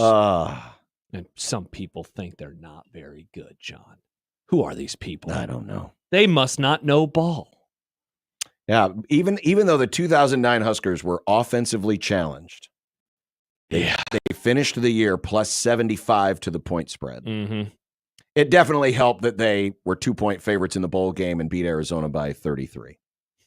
So that did help because they also took a -31 against Texas Tech. They were 10.5 point favorites against Texas Tech and got beat by 21. And what was the Big 12 championship? What were they in that one? How big are they? Number? Were a 2-touchdown underdog. They lost by 1 point. Okay. So they covered that number by 13. So they covered it by 13. Shout out Vegas on that. Do you have the total? No, I do not have the total on that game. If I could find that. That'd be really interesting to know what the total was from that game. Obviously, yeah, just type in on Oddshark, just Nebraska, Texas. Yeah. I would bet that the total on that game, Big 12 championship. I'm going to guess 39. I'm going to go, wow, that's a good one. 39.5. For some reason, you have to add in postseason as well. Yes. Yeah, because I just typed in, I was like, why is 09 not showing up, but all the other years are? 2009, the total, we were both off. You were closer, 46.5. By the way, the following year, they were 10-point favorites in the Red Out Around the World game. Yeah, but they put that line out before Bo got invited to the ballroom. They did not know about the Cornhusker basement. That is an excellent point. That is an excellent point. Yeah. Well, coming up next, Dana Holgerson, the air raid Will they be sounding the tornado sirens, which you shouldn't do, by the way, because, I mean, we're very, when we hear those things, we think that, tornadoes come. Well, some people use those sirens as a way to get emergency vehicles to go too. Yeah. What? Some places will use tornado sirens to tell the... It's because where Nick comes from, they don't have a full-time fire department. They have a volunteer fire Oh, okay. This happens here. Cletus, you need to get No, it doesn't. Get In off Nebraska? the tractor Yeah. and In Omaha? get onto the Not fire Omaha. wagon. Oh, in small Springfield. Okay, I don't. Yeah. No. Old man McGillicuddy's cut his barn's on fire. You got to get to the water pump. That's why I said some places. Yeah, not yeah, Omaha. Okay. My bad. I misunderstood. And then Grandma has to. They never take did off that back home. Grandma's baking cinnamon rolls. She's got to take off her apron and jump in the Hopefully she's International wearing other stuff Harvester underneath and- that apron. Well, yeah. Okay. This is Grandma. She was born in a time where you didn't show off your legs. Modesty, true. Josh. That's Modesty, true, a yeah. lot of modesty. Are those ankles, Grandma? And then they Put go those and- away. Then they'd go put out the fire. It's kind of similar. Remember Vito from Sopranos when he goes up with his biker buddy? He goes because they're lovers. Oh yeah, the volunteer fire department. Perfect. It's like that. Nice. Let's talk Dana.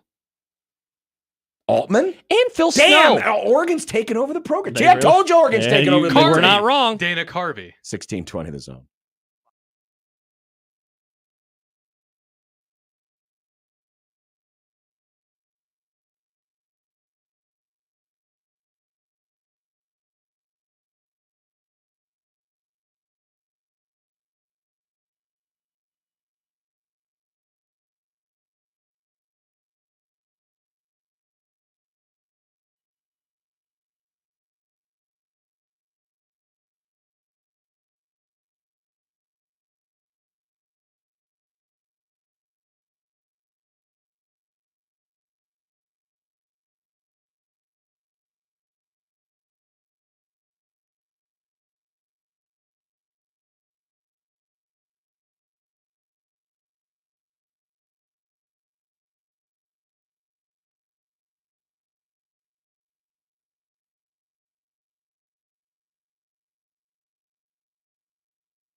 It'd be nice to have a boat. Throw. It would be nice to have a boat. Throw. It would be nice to have a boat. Throw. It would be nice to have a boat. Throw. It would be nice to have a boat. Throw. It would be nice to have a boat. Throw. It would be nice to have a boat. Throw. It would be nice to have a boat. Throw. From your mom. The happy hour is on the air.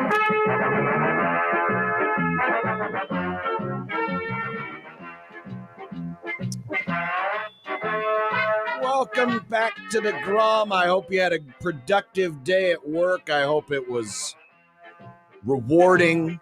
Now I hope you have a chance to sit back, relax, maybe kick back with a good book, or watch the Ravens and the Bengals tonight, or something else. Yeah. Or walk your dog, Sadly, well, Kirk Herbstreet's dog, Ben, passed away today. Yeah, I saw that. I thought you were going to mention something with your dog. Oh, John, don't scare us that way. But yeah, that was sad news. Cherish your pets. Yes, absolutely. Cherish your loving pets because they love you back. And don't post pictures of you smiling at your phone and pointing at your phone when you talk about that news. Yes, we need to have a conversation about that. Mhm. But welcome back to the Grum. This is the happy hour. Sometimes when the mood strikes, we like something whimsical to start the happy hour. I like whimsy. What do you have for us? this time? Everybody now has the social media, even the Pope. The Pope even has the social media. Yeah, your Pope, your king. Pope Francis. I don't have a king. Your Is that leader. not what the Pope is? Aaron Donald? Aaron Donald has Twitter. Your religious king. Aaron Donald has Twitter. I'm sure he does. He's Yeah. a was a football player. He retired. He want to get out of that But, crap ass franchise. As you know, Super Bowl champion. Long time ago. If you ever met the Pope, would you be Defending like, NFC champion? Super "What's up, the Pope?" Or do you think you'd be a little like, "Oh, it's the Pope"? I don't know, but I do know this. Of course, many programs, franchises have adopted certain hashtags, and they get the little emoji. Like Yes. if I use hashtag Rams House, get a little Rams logo. If I do hashtag pain and sadness on Sundays, I get a little Dallas star. It's What very is the cool. Cowboys avatar? If I do hashtag is it scrambled just eggs, it's a picture of Tua. hashtag Cowboys. You know what, John? That's a great question. I don't think it is. I The think Cubs it's, used to use fly the W, which it still should be. It's not and then that they- anymore? Then they change it. It's just silly. They change it every year. it's But hashtag Dallas Cowboys. okay, That's a bit wordy and it's not fun. well, the New Orleans Saints Sure.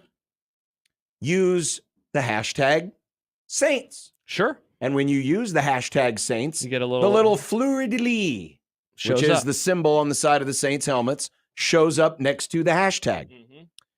Well, Pope Francis has been tweeting this week, Nice. Nice. and his messages certainly strike a different chord when you see that he uses the hashtag Saints. Like, for example, a tweet from earlier today: "We cannot become hashtag Saints with a frown. We must have joyful hearts that remain open to hope." It fits perfectly. It's They've so lost perfect. 7 in a row. It's so perfect. Uh-huh. And of course, when he uses hashtag Saints, there's the fleur-de-lis. Mm-hmm. The hashtag Saints are formed by the Beatitudes, poor, meek, merciful, hungering, and thirsting for justice, seeking peace. They are filled with God and incapable of remaining indifferent to the needs of their neighbor. They bear witness to the paths of light that we too can trod. That one's not as good, a little wordy, doesn't really fit with the football as much as the first one we Do read. you think the Pope is actually tweeting these, or do you think he has a guy? Oh, I'm sure they have a public relations. I like to person that imagine does the it. Pope is personally doing this. And the hashtag Saints are precious pearls and are always living and relevant because they provide a fascinating commentary on the gospel. Their lives are an illustration of the good news that Jesus brought to humanity. God is our Father who loves everyone with boundless love.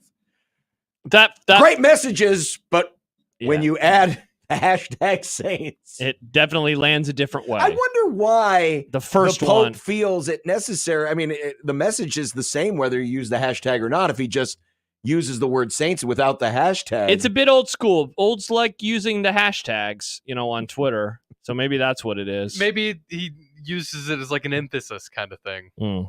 Well, it definitely has an emphasis because the first one that you read is so funny. We cannot become hashtag Saints with a frown. We must have joyful hearts that remain open to hope. Perfect. Absolutely perfect. It is so perfect. The Saints retweeted that one, by the way.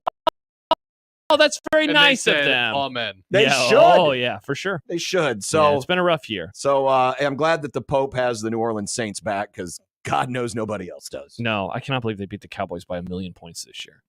I mean, I can, but it's like wild. That's their last good moment. They beat the Panthers in week 1. They beat the Cowboys in week 2, and they have not won a single game since. Would it have been appropriate if Dennis Allen would have quote tweeted that and used hashtag Saints and say the hashtag Saints can go to hell? That would be pretty funny. If I were him, I would do that. Have a little sense of humor about things. Well, yeah. It probably wouldn't age well, or No, people would be mad. Everyone loves getting offended. Probably wouldn't age well. Yeah. We are gonna do the poll question tomorrow. Okay. On the behest of Todd Furman. Great question. What is your confidence level? In fact, you know what? We just started right. All right. We started now. We'll start now. All right. We'll put it out during the break. Okay. What is your confidence level that Nebraska is going to make a bowl game? That Nebraska is going to win? Should we phrase it that way, or just win one of 3? Which, I mean, it's the same. Yeah, 6 of one, half same. dozen of the other. I think the latter, though, makes it a little harsher. Will they win another game? It just the phrasing. Think of all the engagement. So here's the thing: how much of this question is changed or altered based on the news of the week? It's great point. Because we asked the question earlier this week about if you would lose faith in Matt Rule if he didn't make some moves this week, and a move was made. Now, certainly, it didn't, at least that we know of, excommunicate. Going back to hashtag Saints, Marcus Satterfield from his job or play calling responsibilities that we know of, but it did bring in Dana Holgorsen, who is certainly known as an offensive mind. Yeah. Someone who has averaged well over 30 points a game in his career. Yeah, and all kidding about Grumballs aside, somebody that they did kick the tires on earlier this offseason. Yes, so one of the things that I had heard back then, and I think I talked about this with Sipple on Tuesday, right? We learned about this on Tuesday, did we not? Mm-hmm. So with Sipple, we talked about it, and I said, hey, I had heard that he didn't come because he wanted to be the play caller. So what does it tell us about him joining now? And obviously, my inferring is going to be that he's the next offensive coordinator at Nebraska. But that's next year. What does it mean for the final 3 games? What kind of impact can this guy have on the final 3 games? He's a very good offensive mind. He's done a lot of good things. He has not been an assistant coach since 2010. So it's been a long time. He's been a head coach at West Virginia and Houston since then. So what kind of ideas can he have? I have to imagine, given that he kicked the tires or they kicked the tires on him in January, that he has paid attention to Nebraska. It would stun me if he had not watched Nebraska. So it's like, I don't think he's going to taking a crash course. I'm sure he's now diving in much deeper than he had been, but I do not think that he has avoided them. I'm guessing that he is, fairly up to date on what's going on. So how can he change this? How can he change the equation of the numbers that you have on the screen right now? 96th in points per game on the season, 4.8 in, what is that? Is that yards per play? Yards per play. 116th in the country. 104th in yards per pass attempt in the country. 114th in yards per carry in the country. 129th in red zone scoring percentage. How much of it? I mean, the better question is not can he have an impact? How much of an impact can he have? That's the more important question that we need to get answered. Sam Kahn, who covers Texas football or football in the state of Texas, friend down of the in Grum. the South, friend of the Grum, did an interview. It was kind of a back and forth this week with Mitch Sherman of The Athletic, talking about Dana Holgorsen.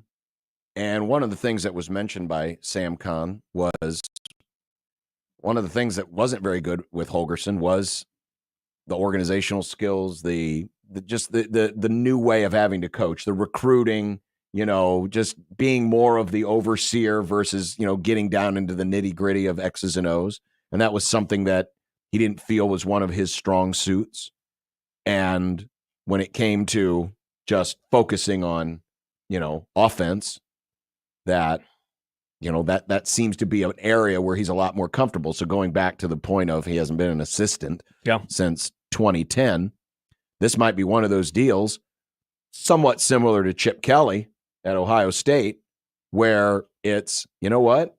I made my money. I'm comfortable with, my ego to the point where I don't need to be the head man. I don't need to be the guy at the mic every week explaining moves. I can and just decisions. coach offense. I can just design plays, coach offense, and call plays, and just do that. Yeah. So as part of this interview, because to me, this is one of the big questions. Do you still, Nick, have the audio from Monday from Matt Rule? Remember, I don't think you ever uploaded that, Nick. You never uploaded. You had it on that machine over there. Let me grab it. But Matt Rule was asked. And real quick, this was before we knew. Yes, we didn't find out about Holgerson until Tuesday. Was it Tuesday? Yeah. That was yesterday. I'm losing my train of thought. But Matt Rule was asked, what is wrong with the offense? And again, he reiterated the way that he really wants offense to go. Have you been able to find that? Yep. MR2. We don't need to play the whole thing, but let's definitely hit the beginning. That part?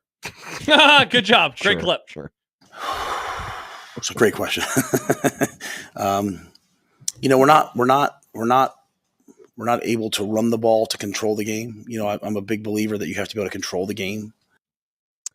I mean, that's the point right there. Matt Rule wants these games to play out a certain way. He wants to get the lead, and then he wants to suffocate you in the fourth quarter. What was the goal he had? Wasn't it like 75 yards in the fourth quarter? Run for 75 yards in the fourth quarter or something in that neighborhood? Yeah, that sounds right. Certainly they have not done that. No. Well, that's not typically the MO of the Dana Holgerson coaching tree. He is an air raid disciple. Now, I thought Sam Kahn had an interesting anecdote there that Holgerson once joked when he was still a head coach that Mike Leach, who many people believe he's not the father, he's the uncle of the air raid offense. Yeah, Hal Mummy is the father, and then that Leach kicked him out of the air raid club because Holgerson started to run the ball more. That's funny. But so, I mean, there was, and again, I think we still have the numbers on the screen. You take a look at the rushing. So that would be the third column over, yards per carry. It's not horrible. It's not horrible. It's not great. There's a couple of years where they clear 5, but the overall average, because I did do the overall average, ended up being over 16 years as an either offensive coordinator or head coach, 4.3 yards per carry. In his last 5 seasons with Houston, it was 4.2 yards per carry. Okay. So modest, certainly not great. But how much can Holgerson's methodologies work with what Matt Rule wants to do? It's a great question. And that's essentially what Doc says. He says, I don't understand why Nebraska brought in a consultant who's never actually coached in the Big Ten or called plays in the Big Ten. Isn't that why Nebraska's in the same position they are now? What it comes down to is Dana Holgerson. Is Dana Holgerson going to establish the run in the Big Ten? I don't see that happening. And this is what I said a couple days ago, when I started hearing the, criticisms coming about him is, yeah, but his offense won't work in the league. Yeah, but his offense doesn't run the ball well enough. Yeah, but. And I mean, look, I don't have an answer. For someone who says I wanted a former Big Ten assistant or a Big Ten coach, I don't have an answer for you on that. That is a criticism that you can very much lobby at this coach, and there is nothing that I can do to appease you. I could give you numbers up and down. I could say, but look, his offense was the 8th best in the country a decade ago. But look, his offense scored 35.2 points per game 3 years ago at Houston. But look, I can give you all those numbers. But if you're wanting a Big Ten coach, if you're wanting a Big Ten mind, I got nothing for you because he doesn't have that. This is another coach without Big Ten experience. There are 2 remaining undefeated teams left in the Big Ten. Would you like to guess what their yards per carry is so far this year and where it ranks in the nation? We'll start with Indiana. Indiana yards per carry. This is, kind of cheating because we talked about them like a few weeks ago. I'll say 5.8.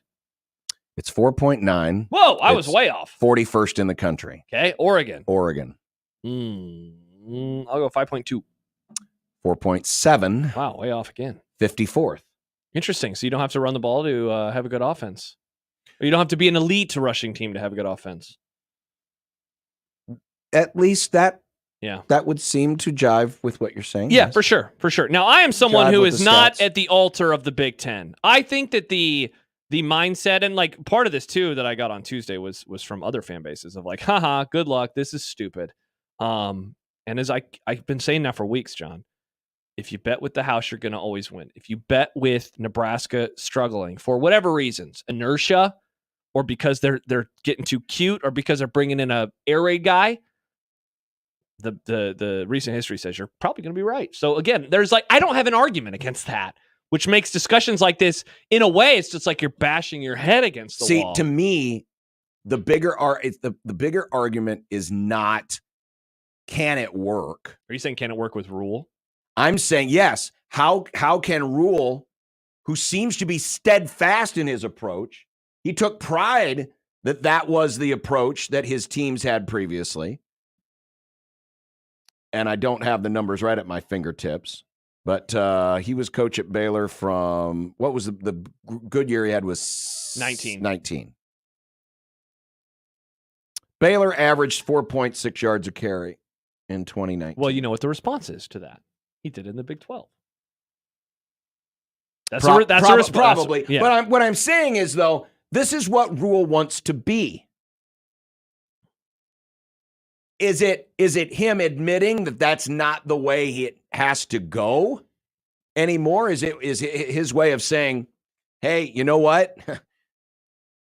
I had a friend call me and he said, I can't believe your teams are so inconsistent, and it really hit me. That, he's had that Ryan McGee moment. Ryan McGee was fine with 4.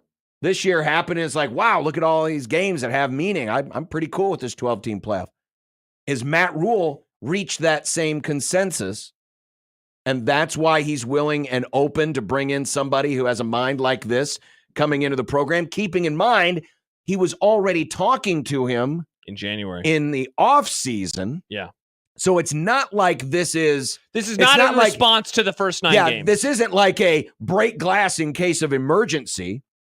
He'd already had the communication. Yeah, my guess is this is laying the groundwork for what's next, and that's the Satterfield is gone and that he is the new offensive coordinator. It's a great question in terms of, that light bulb moment. And often I will bring up the GOAT, and that is Nick Saban. Nick Saban, for years, was winning with in my opinion, a reductive offense because he had an incredible defense.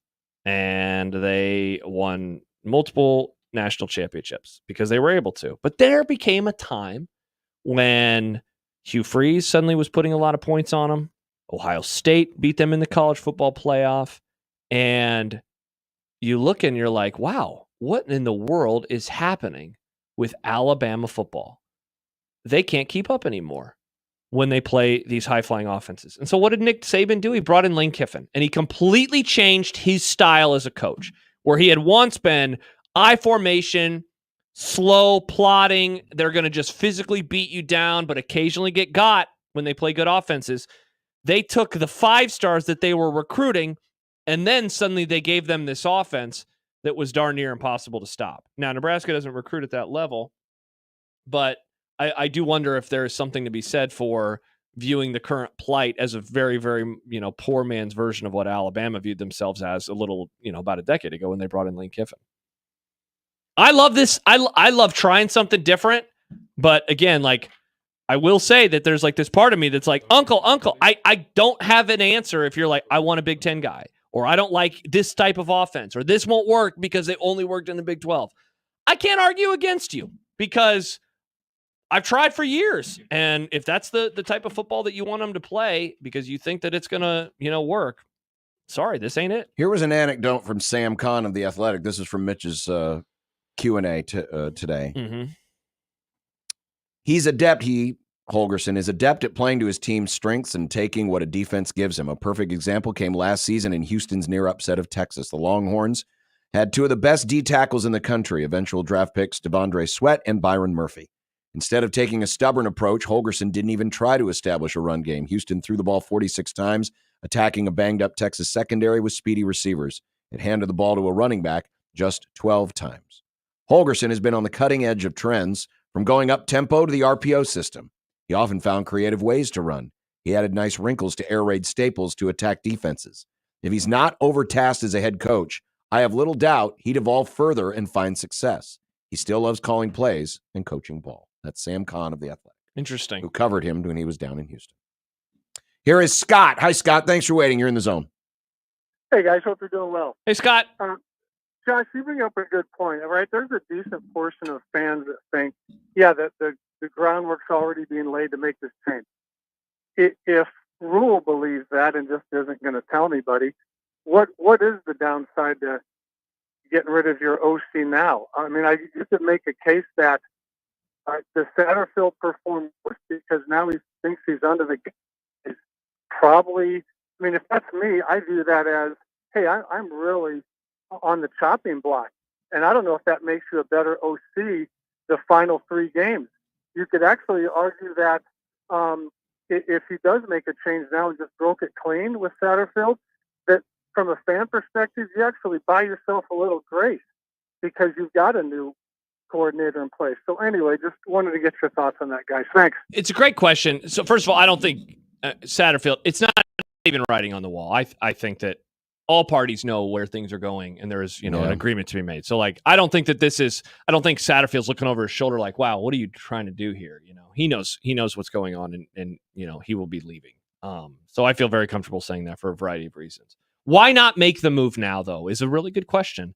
So I think the initial thought, like 3 days ago, before we knew that Holgorsen was going to be on the staff, right? It was like, get rid of him and make Glenn Thomas the play caller. Okay, I wouldn't have been opposed to that idea. But now that they brought in Holgorsen, I do find it difficult to say, get rid of Satterfield and make Holgorsen the play caller because he doesn't know the offense, right? Or he doesn't know the players. He hasn't coached them. So then do you still say, we're bringing in Holgorsen. Holgorsen will be the OC next year, but let's make Glenn Thomas the OC and play caller for the final 3 games. Like basically what I'm saying is that like too convoluted? And you say, just ride it out with Satterfield and go from there. I mean, maybe it's not too convoluted. I don't know. Here's what I think. Well, I'll tell you what. Let's take a break. We'll come back. More on that. Okay. And if you have thoughts, 402-951-1620. 42 Degrees of Source hotline. You can also hit us up with a tweet at USC1620, or you can email John at 1620thezone.com or Josh at 1620thezone.com in the Equitable Bank inbox on 1620 The Zone.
talking Dana Holgorsen, and certainly there's going to be plenty to discuss beyond this year in terms of how things are going to go. A lot of us do believe he's going to eventually be the OC.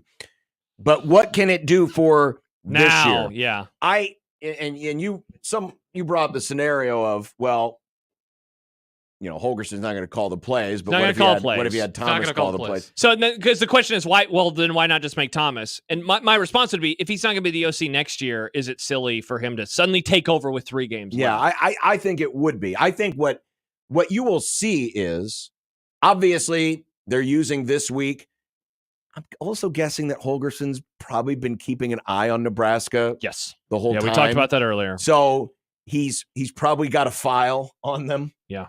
And he walked into the offices, whenever that was, with his file and said, okay, here's what I've seen so far. And then he sat now let's down. watch him even more. He's probably sat down with the offensive staff, or at least key folks in the building, and said, have you thought about this? Have you thought about this?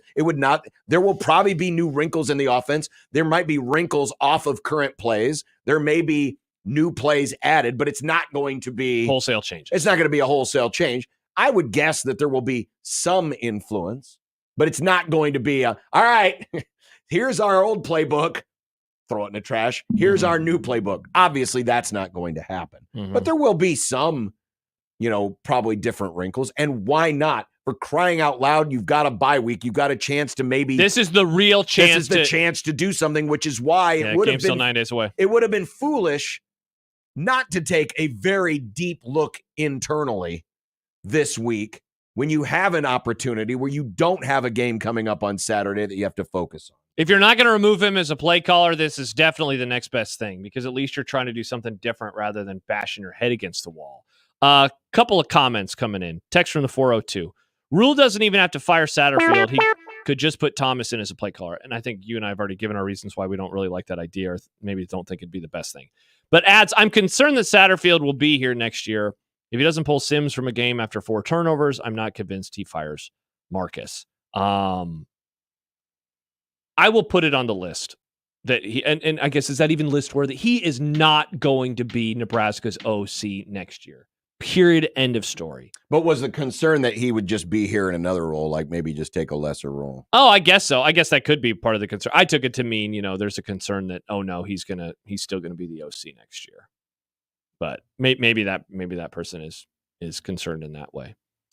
Jeff writes, hey, guys, the criticism of Satterfield is justified. However, why are we not having the conversation about the O-line coach? Is it simply because it's Dylan's uncle and Rule won't fire him? Yes. I actually feel very comfortable. It's not even like what I've heard. It's just conjecture.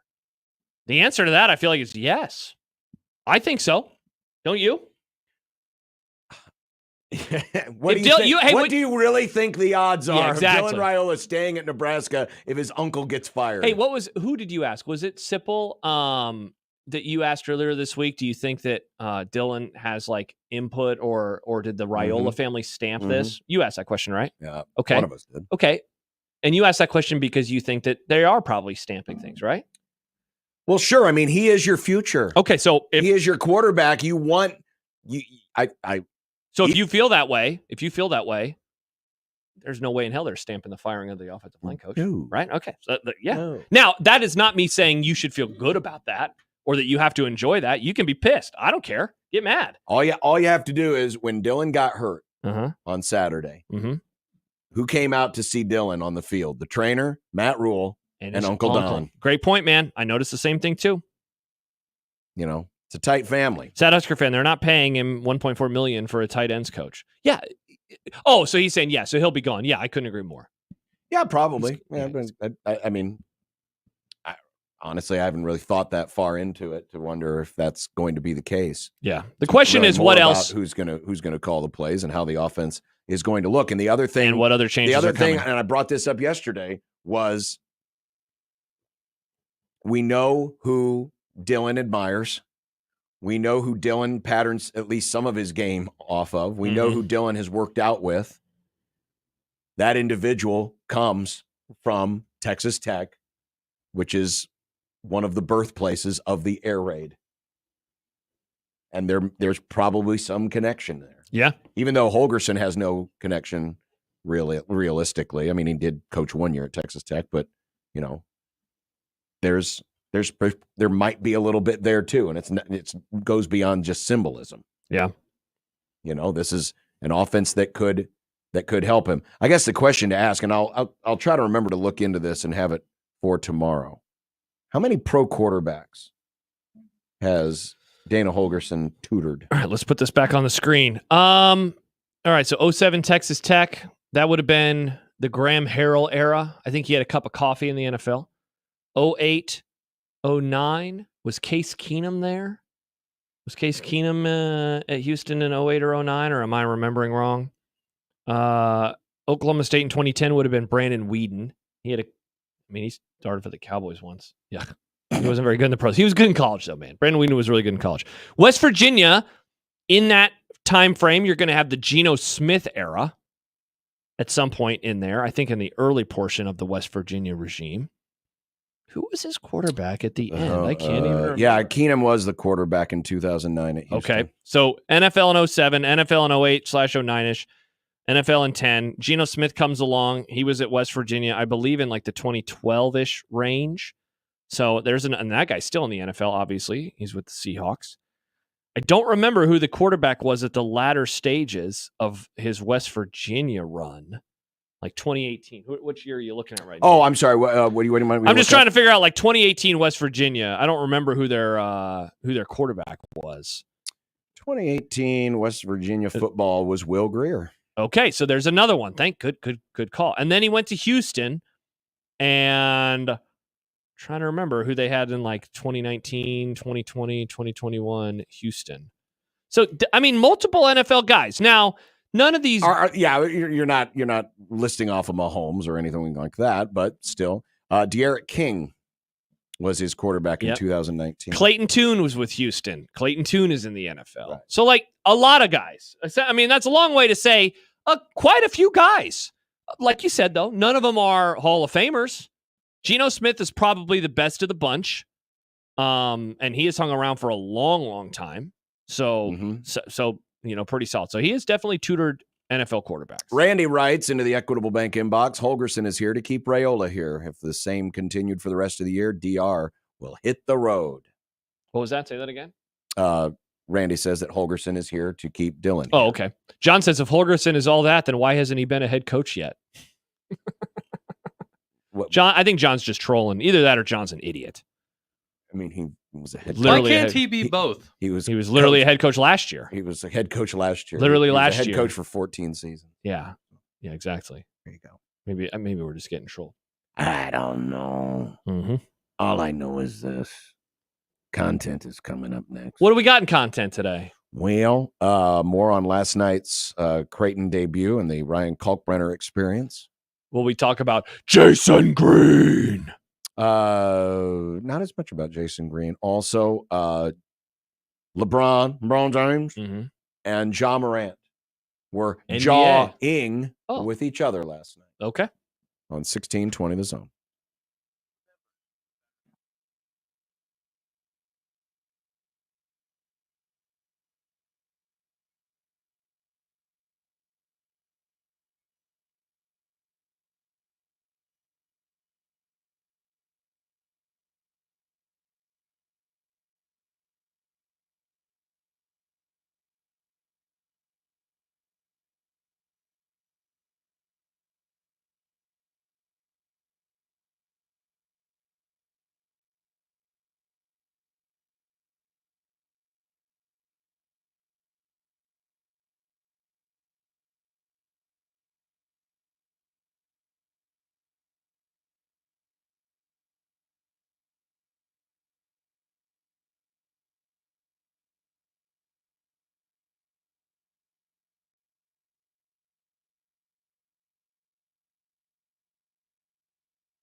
I made you some Unsportsmanlike content.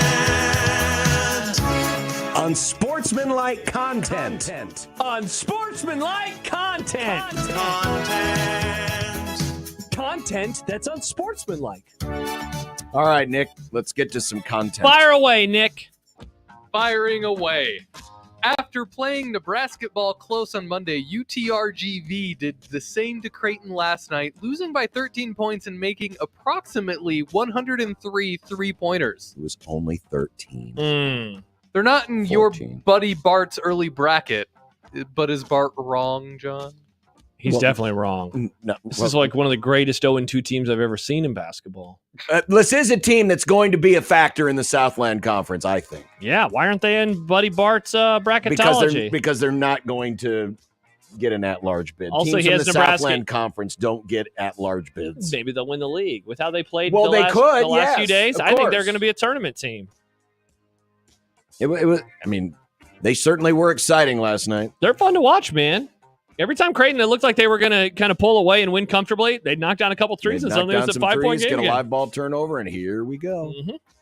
Speaking of last night, Ryan Kalkbrenner famously dropped 49 points in the Jays' win. John, where does that individual performance rank among the best you've seen since you've been the play-by-play man of the Creighton Blue Jays? Well, obviously, it's very, very close to the top, if not at the top. I'll probably still always default back to Doug on senior night because of the magnitude of, doing it on his last game on that floor, getting to 3,000 points, doing it against a team like Providence, and the energy in that building. But it was, last night, you could tell from the jump, and you knew going into the matchup that it would be a good matchup. You just didn't expect you'd go to it so often. There was one stretch last night where he had 19 of 23 points in a stretch of the game. 19 of 23 points. A couple of times I think he had 8 or 9 or 10-point runs. It was really, really impressive. And not saying he's going to keep up this pace. Obviously, he's not. But as we played the audio earlier, and we'll have it for you on the 1620, the Jays pod that will come out later tonight. He wasn't a big scorer in high school. No, it wasn't his deal. So this is his career game anywhere. And how about the fact that for a ranked team, this was the 4th most points scored by an individual in a season opener for a ranked team in AP poll history. You see that stat from Jeff Borzillo? Bob Pettit, Lou Alcindor, Kareem Abdul-Jabbar, and Artis Gilmore, the only 3 players with more. All of them NBA stars. Incredible. Yeah, like the reason it's not number 1 is because it was A, the opener, so there weren't the stakes, and B, like who the opponent was, even though we both think that UTRGV is, on their way towards a NCAA tournament berth. This was not senior night. This is not a top 25 matchup. If he does something similar, maybe a little bit lower versus, like UConn, then we're cooking. But, to do so against an unranked, team that it will only make the tournament if they win their conference tournament, it can't be number 1.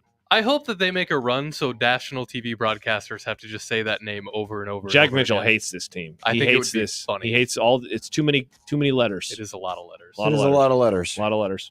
Dallas Cowboys quarterback Dak Prescott is dealing with a partial avulsion of his right hamstring, which means part of the tendon has pulled away from the bone.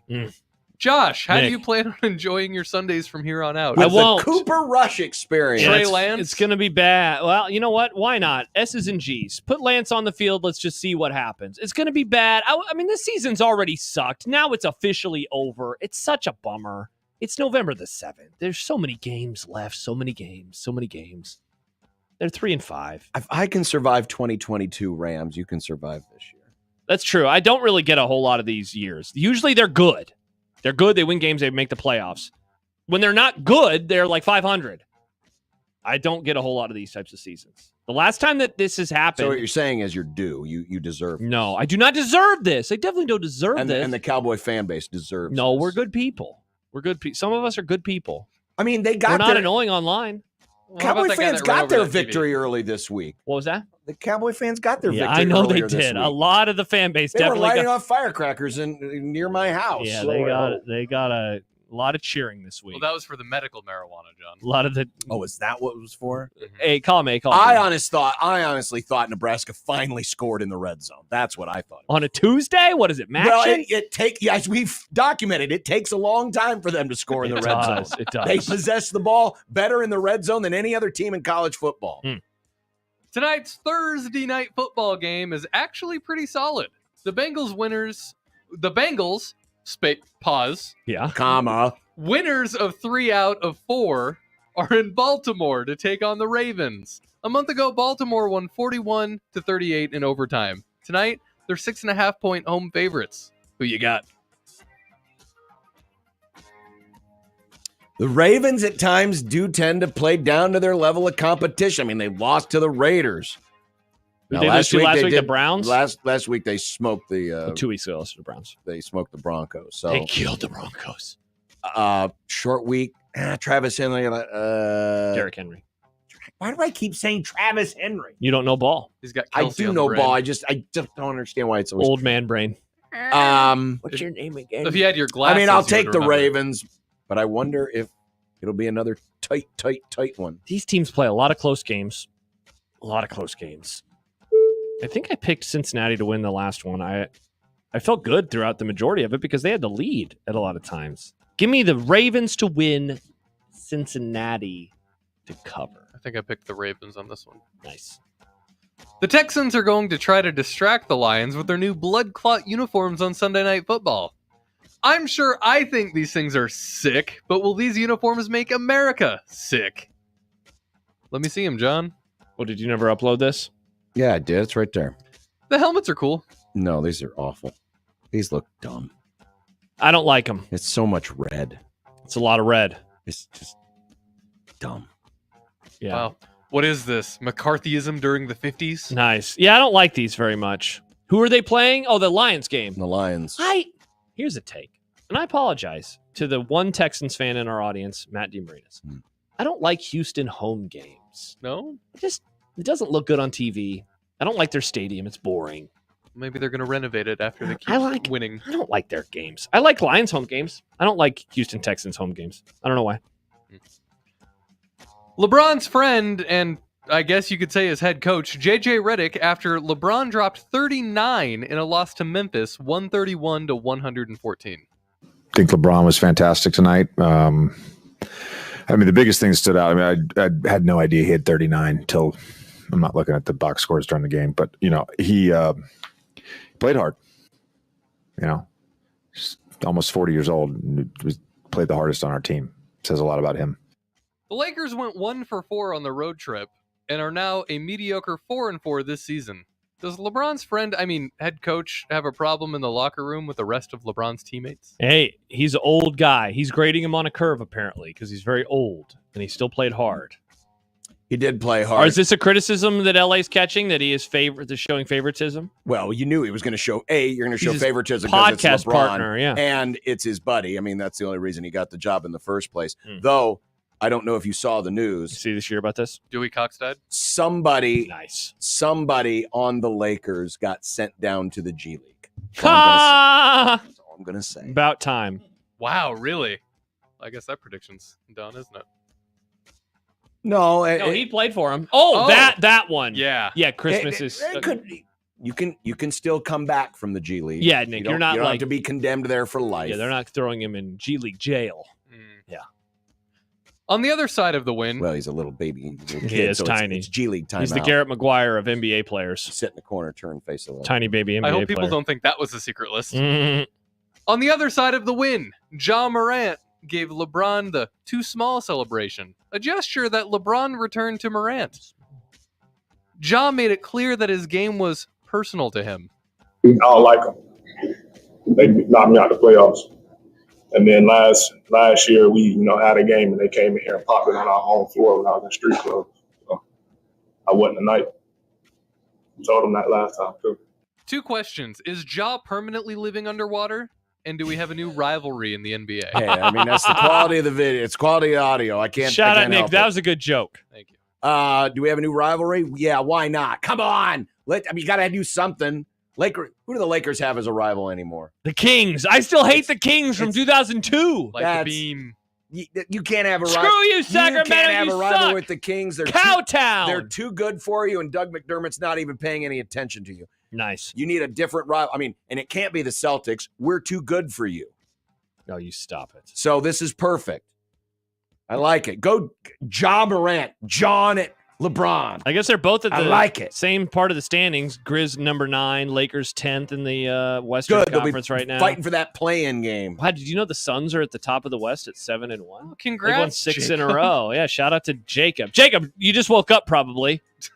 Good afternoon. Jacob, it's nighttime again. It's 5:47 p.m., Man, not a.m. You take a nap now, you wake up and you're like, what time is it? That always makes me anxious because like I'd see 7 a.m. or 7 and I'm like, oh crap, I'm late. I Is need it to 7 p.m. Oh. Yeah, indeed.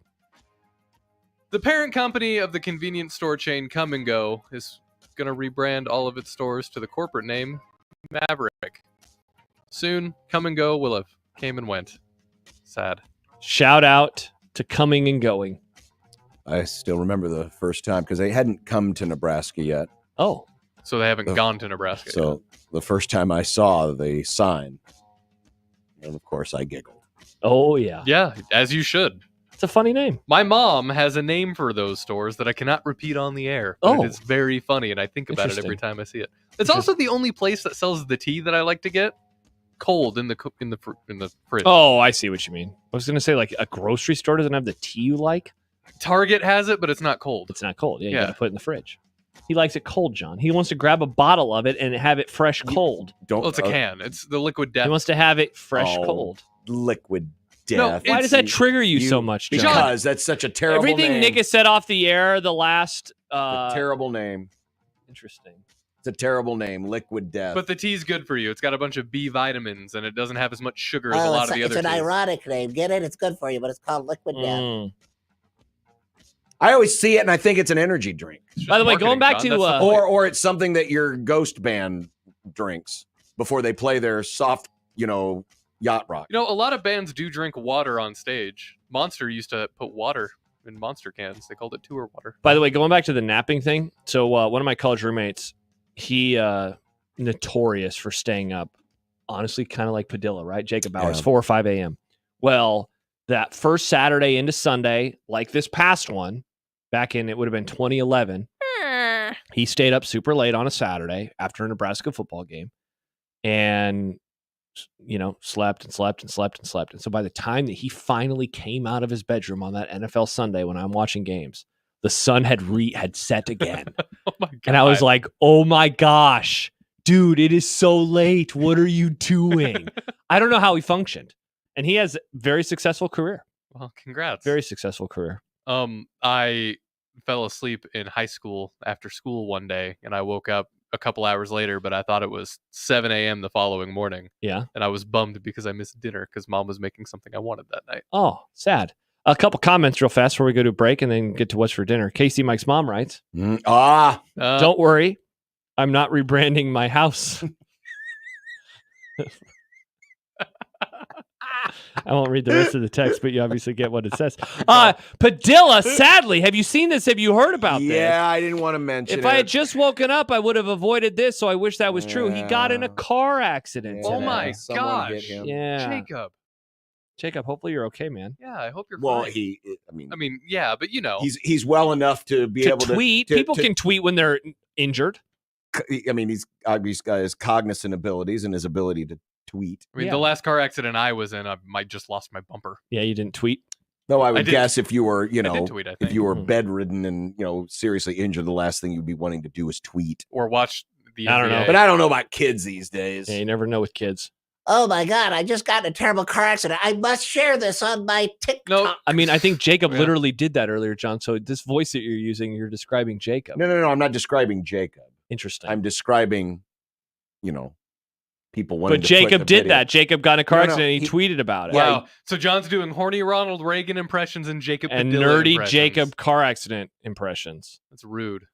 Jacob, why did you let them hit me? Why is he in Connor's car?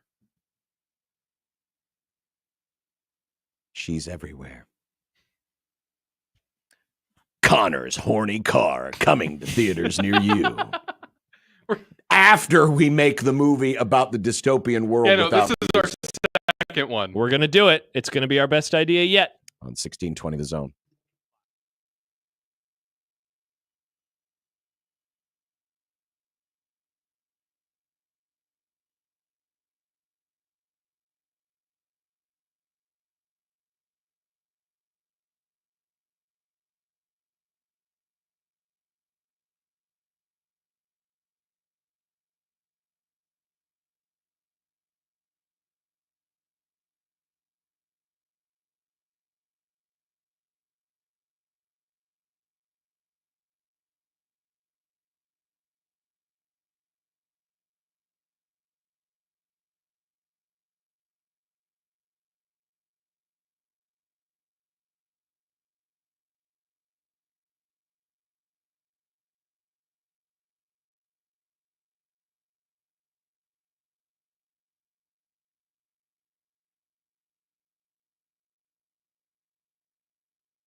When you knock us down, we're going to get up. And on the way up, we're going to bite a kneecap off. Crust is good on your pizza, not your ass. I will eat your ass first. He's tough as a Woolworth steak. And then it's going to take 2 more shots to knock us down. All right. And on the way up, we're going to take your other kneecap. I'm ready to hang them up, gut them and skin them and chop them up. You know what? I'm ready. My daughters aren't starving to death. I'll eat my neighbors. And we're going to get up, and then it's going to take 3 shots to get us down. And when we do, we're going to take another hunk out of you. Cliff, what are you going to take away as your best memory from playing basketball at Boston College? Probably just like going out to eat. It was pizza last night. Hey, that's what I did. That's what I did. The Pizza Boys. Nice. The Za Boys. I think we're having leftovers tonight. We have a lot of leftovers that we got to get through. I'm not sure. I haven't been home for a while. And Yeah, you all suited up because you spent the night at the arena. Yeah. I'm also not sure. I think Paige's mom is coming over, and Paige's mom likes to cook us food when she comes Oh, over. the in-laws.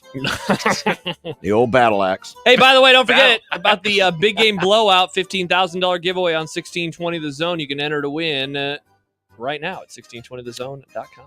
All right, for all you losers and whiners, they're like, oh, we don't like it, a movie segment on Friday. It's a sports show. You talk about sports. Wow. Those effing losers. But not those sports. I don't like those sports. I just want these sports. We don't have that tomorrow. No movie club tomorrow because Don't have Kent's that tomorrow. away. I hope you're happy. So instead, we're not going to talk about sports with Kevin Kugler. What? Kevin? Isn't Kevin also? He famously also spent many segments on this radio station not talking about sports. Kevin is tomorrow's 25th anniversary interview that will get dropped. Yes. You famously spent the entire interview discussing how they were always serious. They never made jokes. Never made jokes. Not at all. No bits. Never. At no all. bits. Also, Chris Vanini will join us. Oh, nice get, Nick. Thanks. We will still preview the games of the week in college football, and we will still have predictions. Plus that question that we asked earlier about Yes, your confidence. Your confidence level that Nebraska will win one more game. Oh, boy. Find out. Have a great Thursday.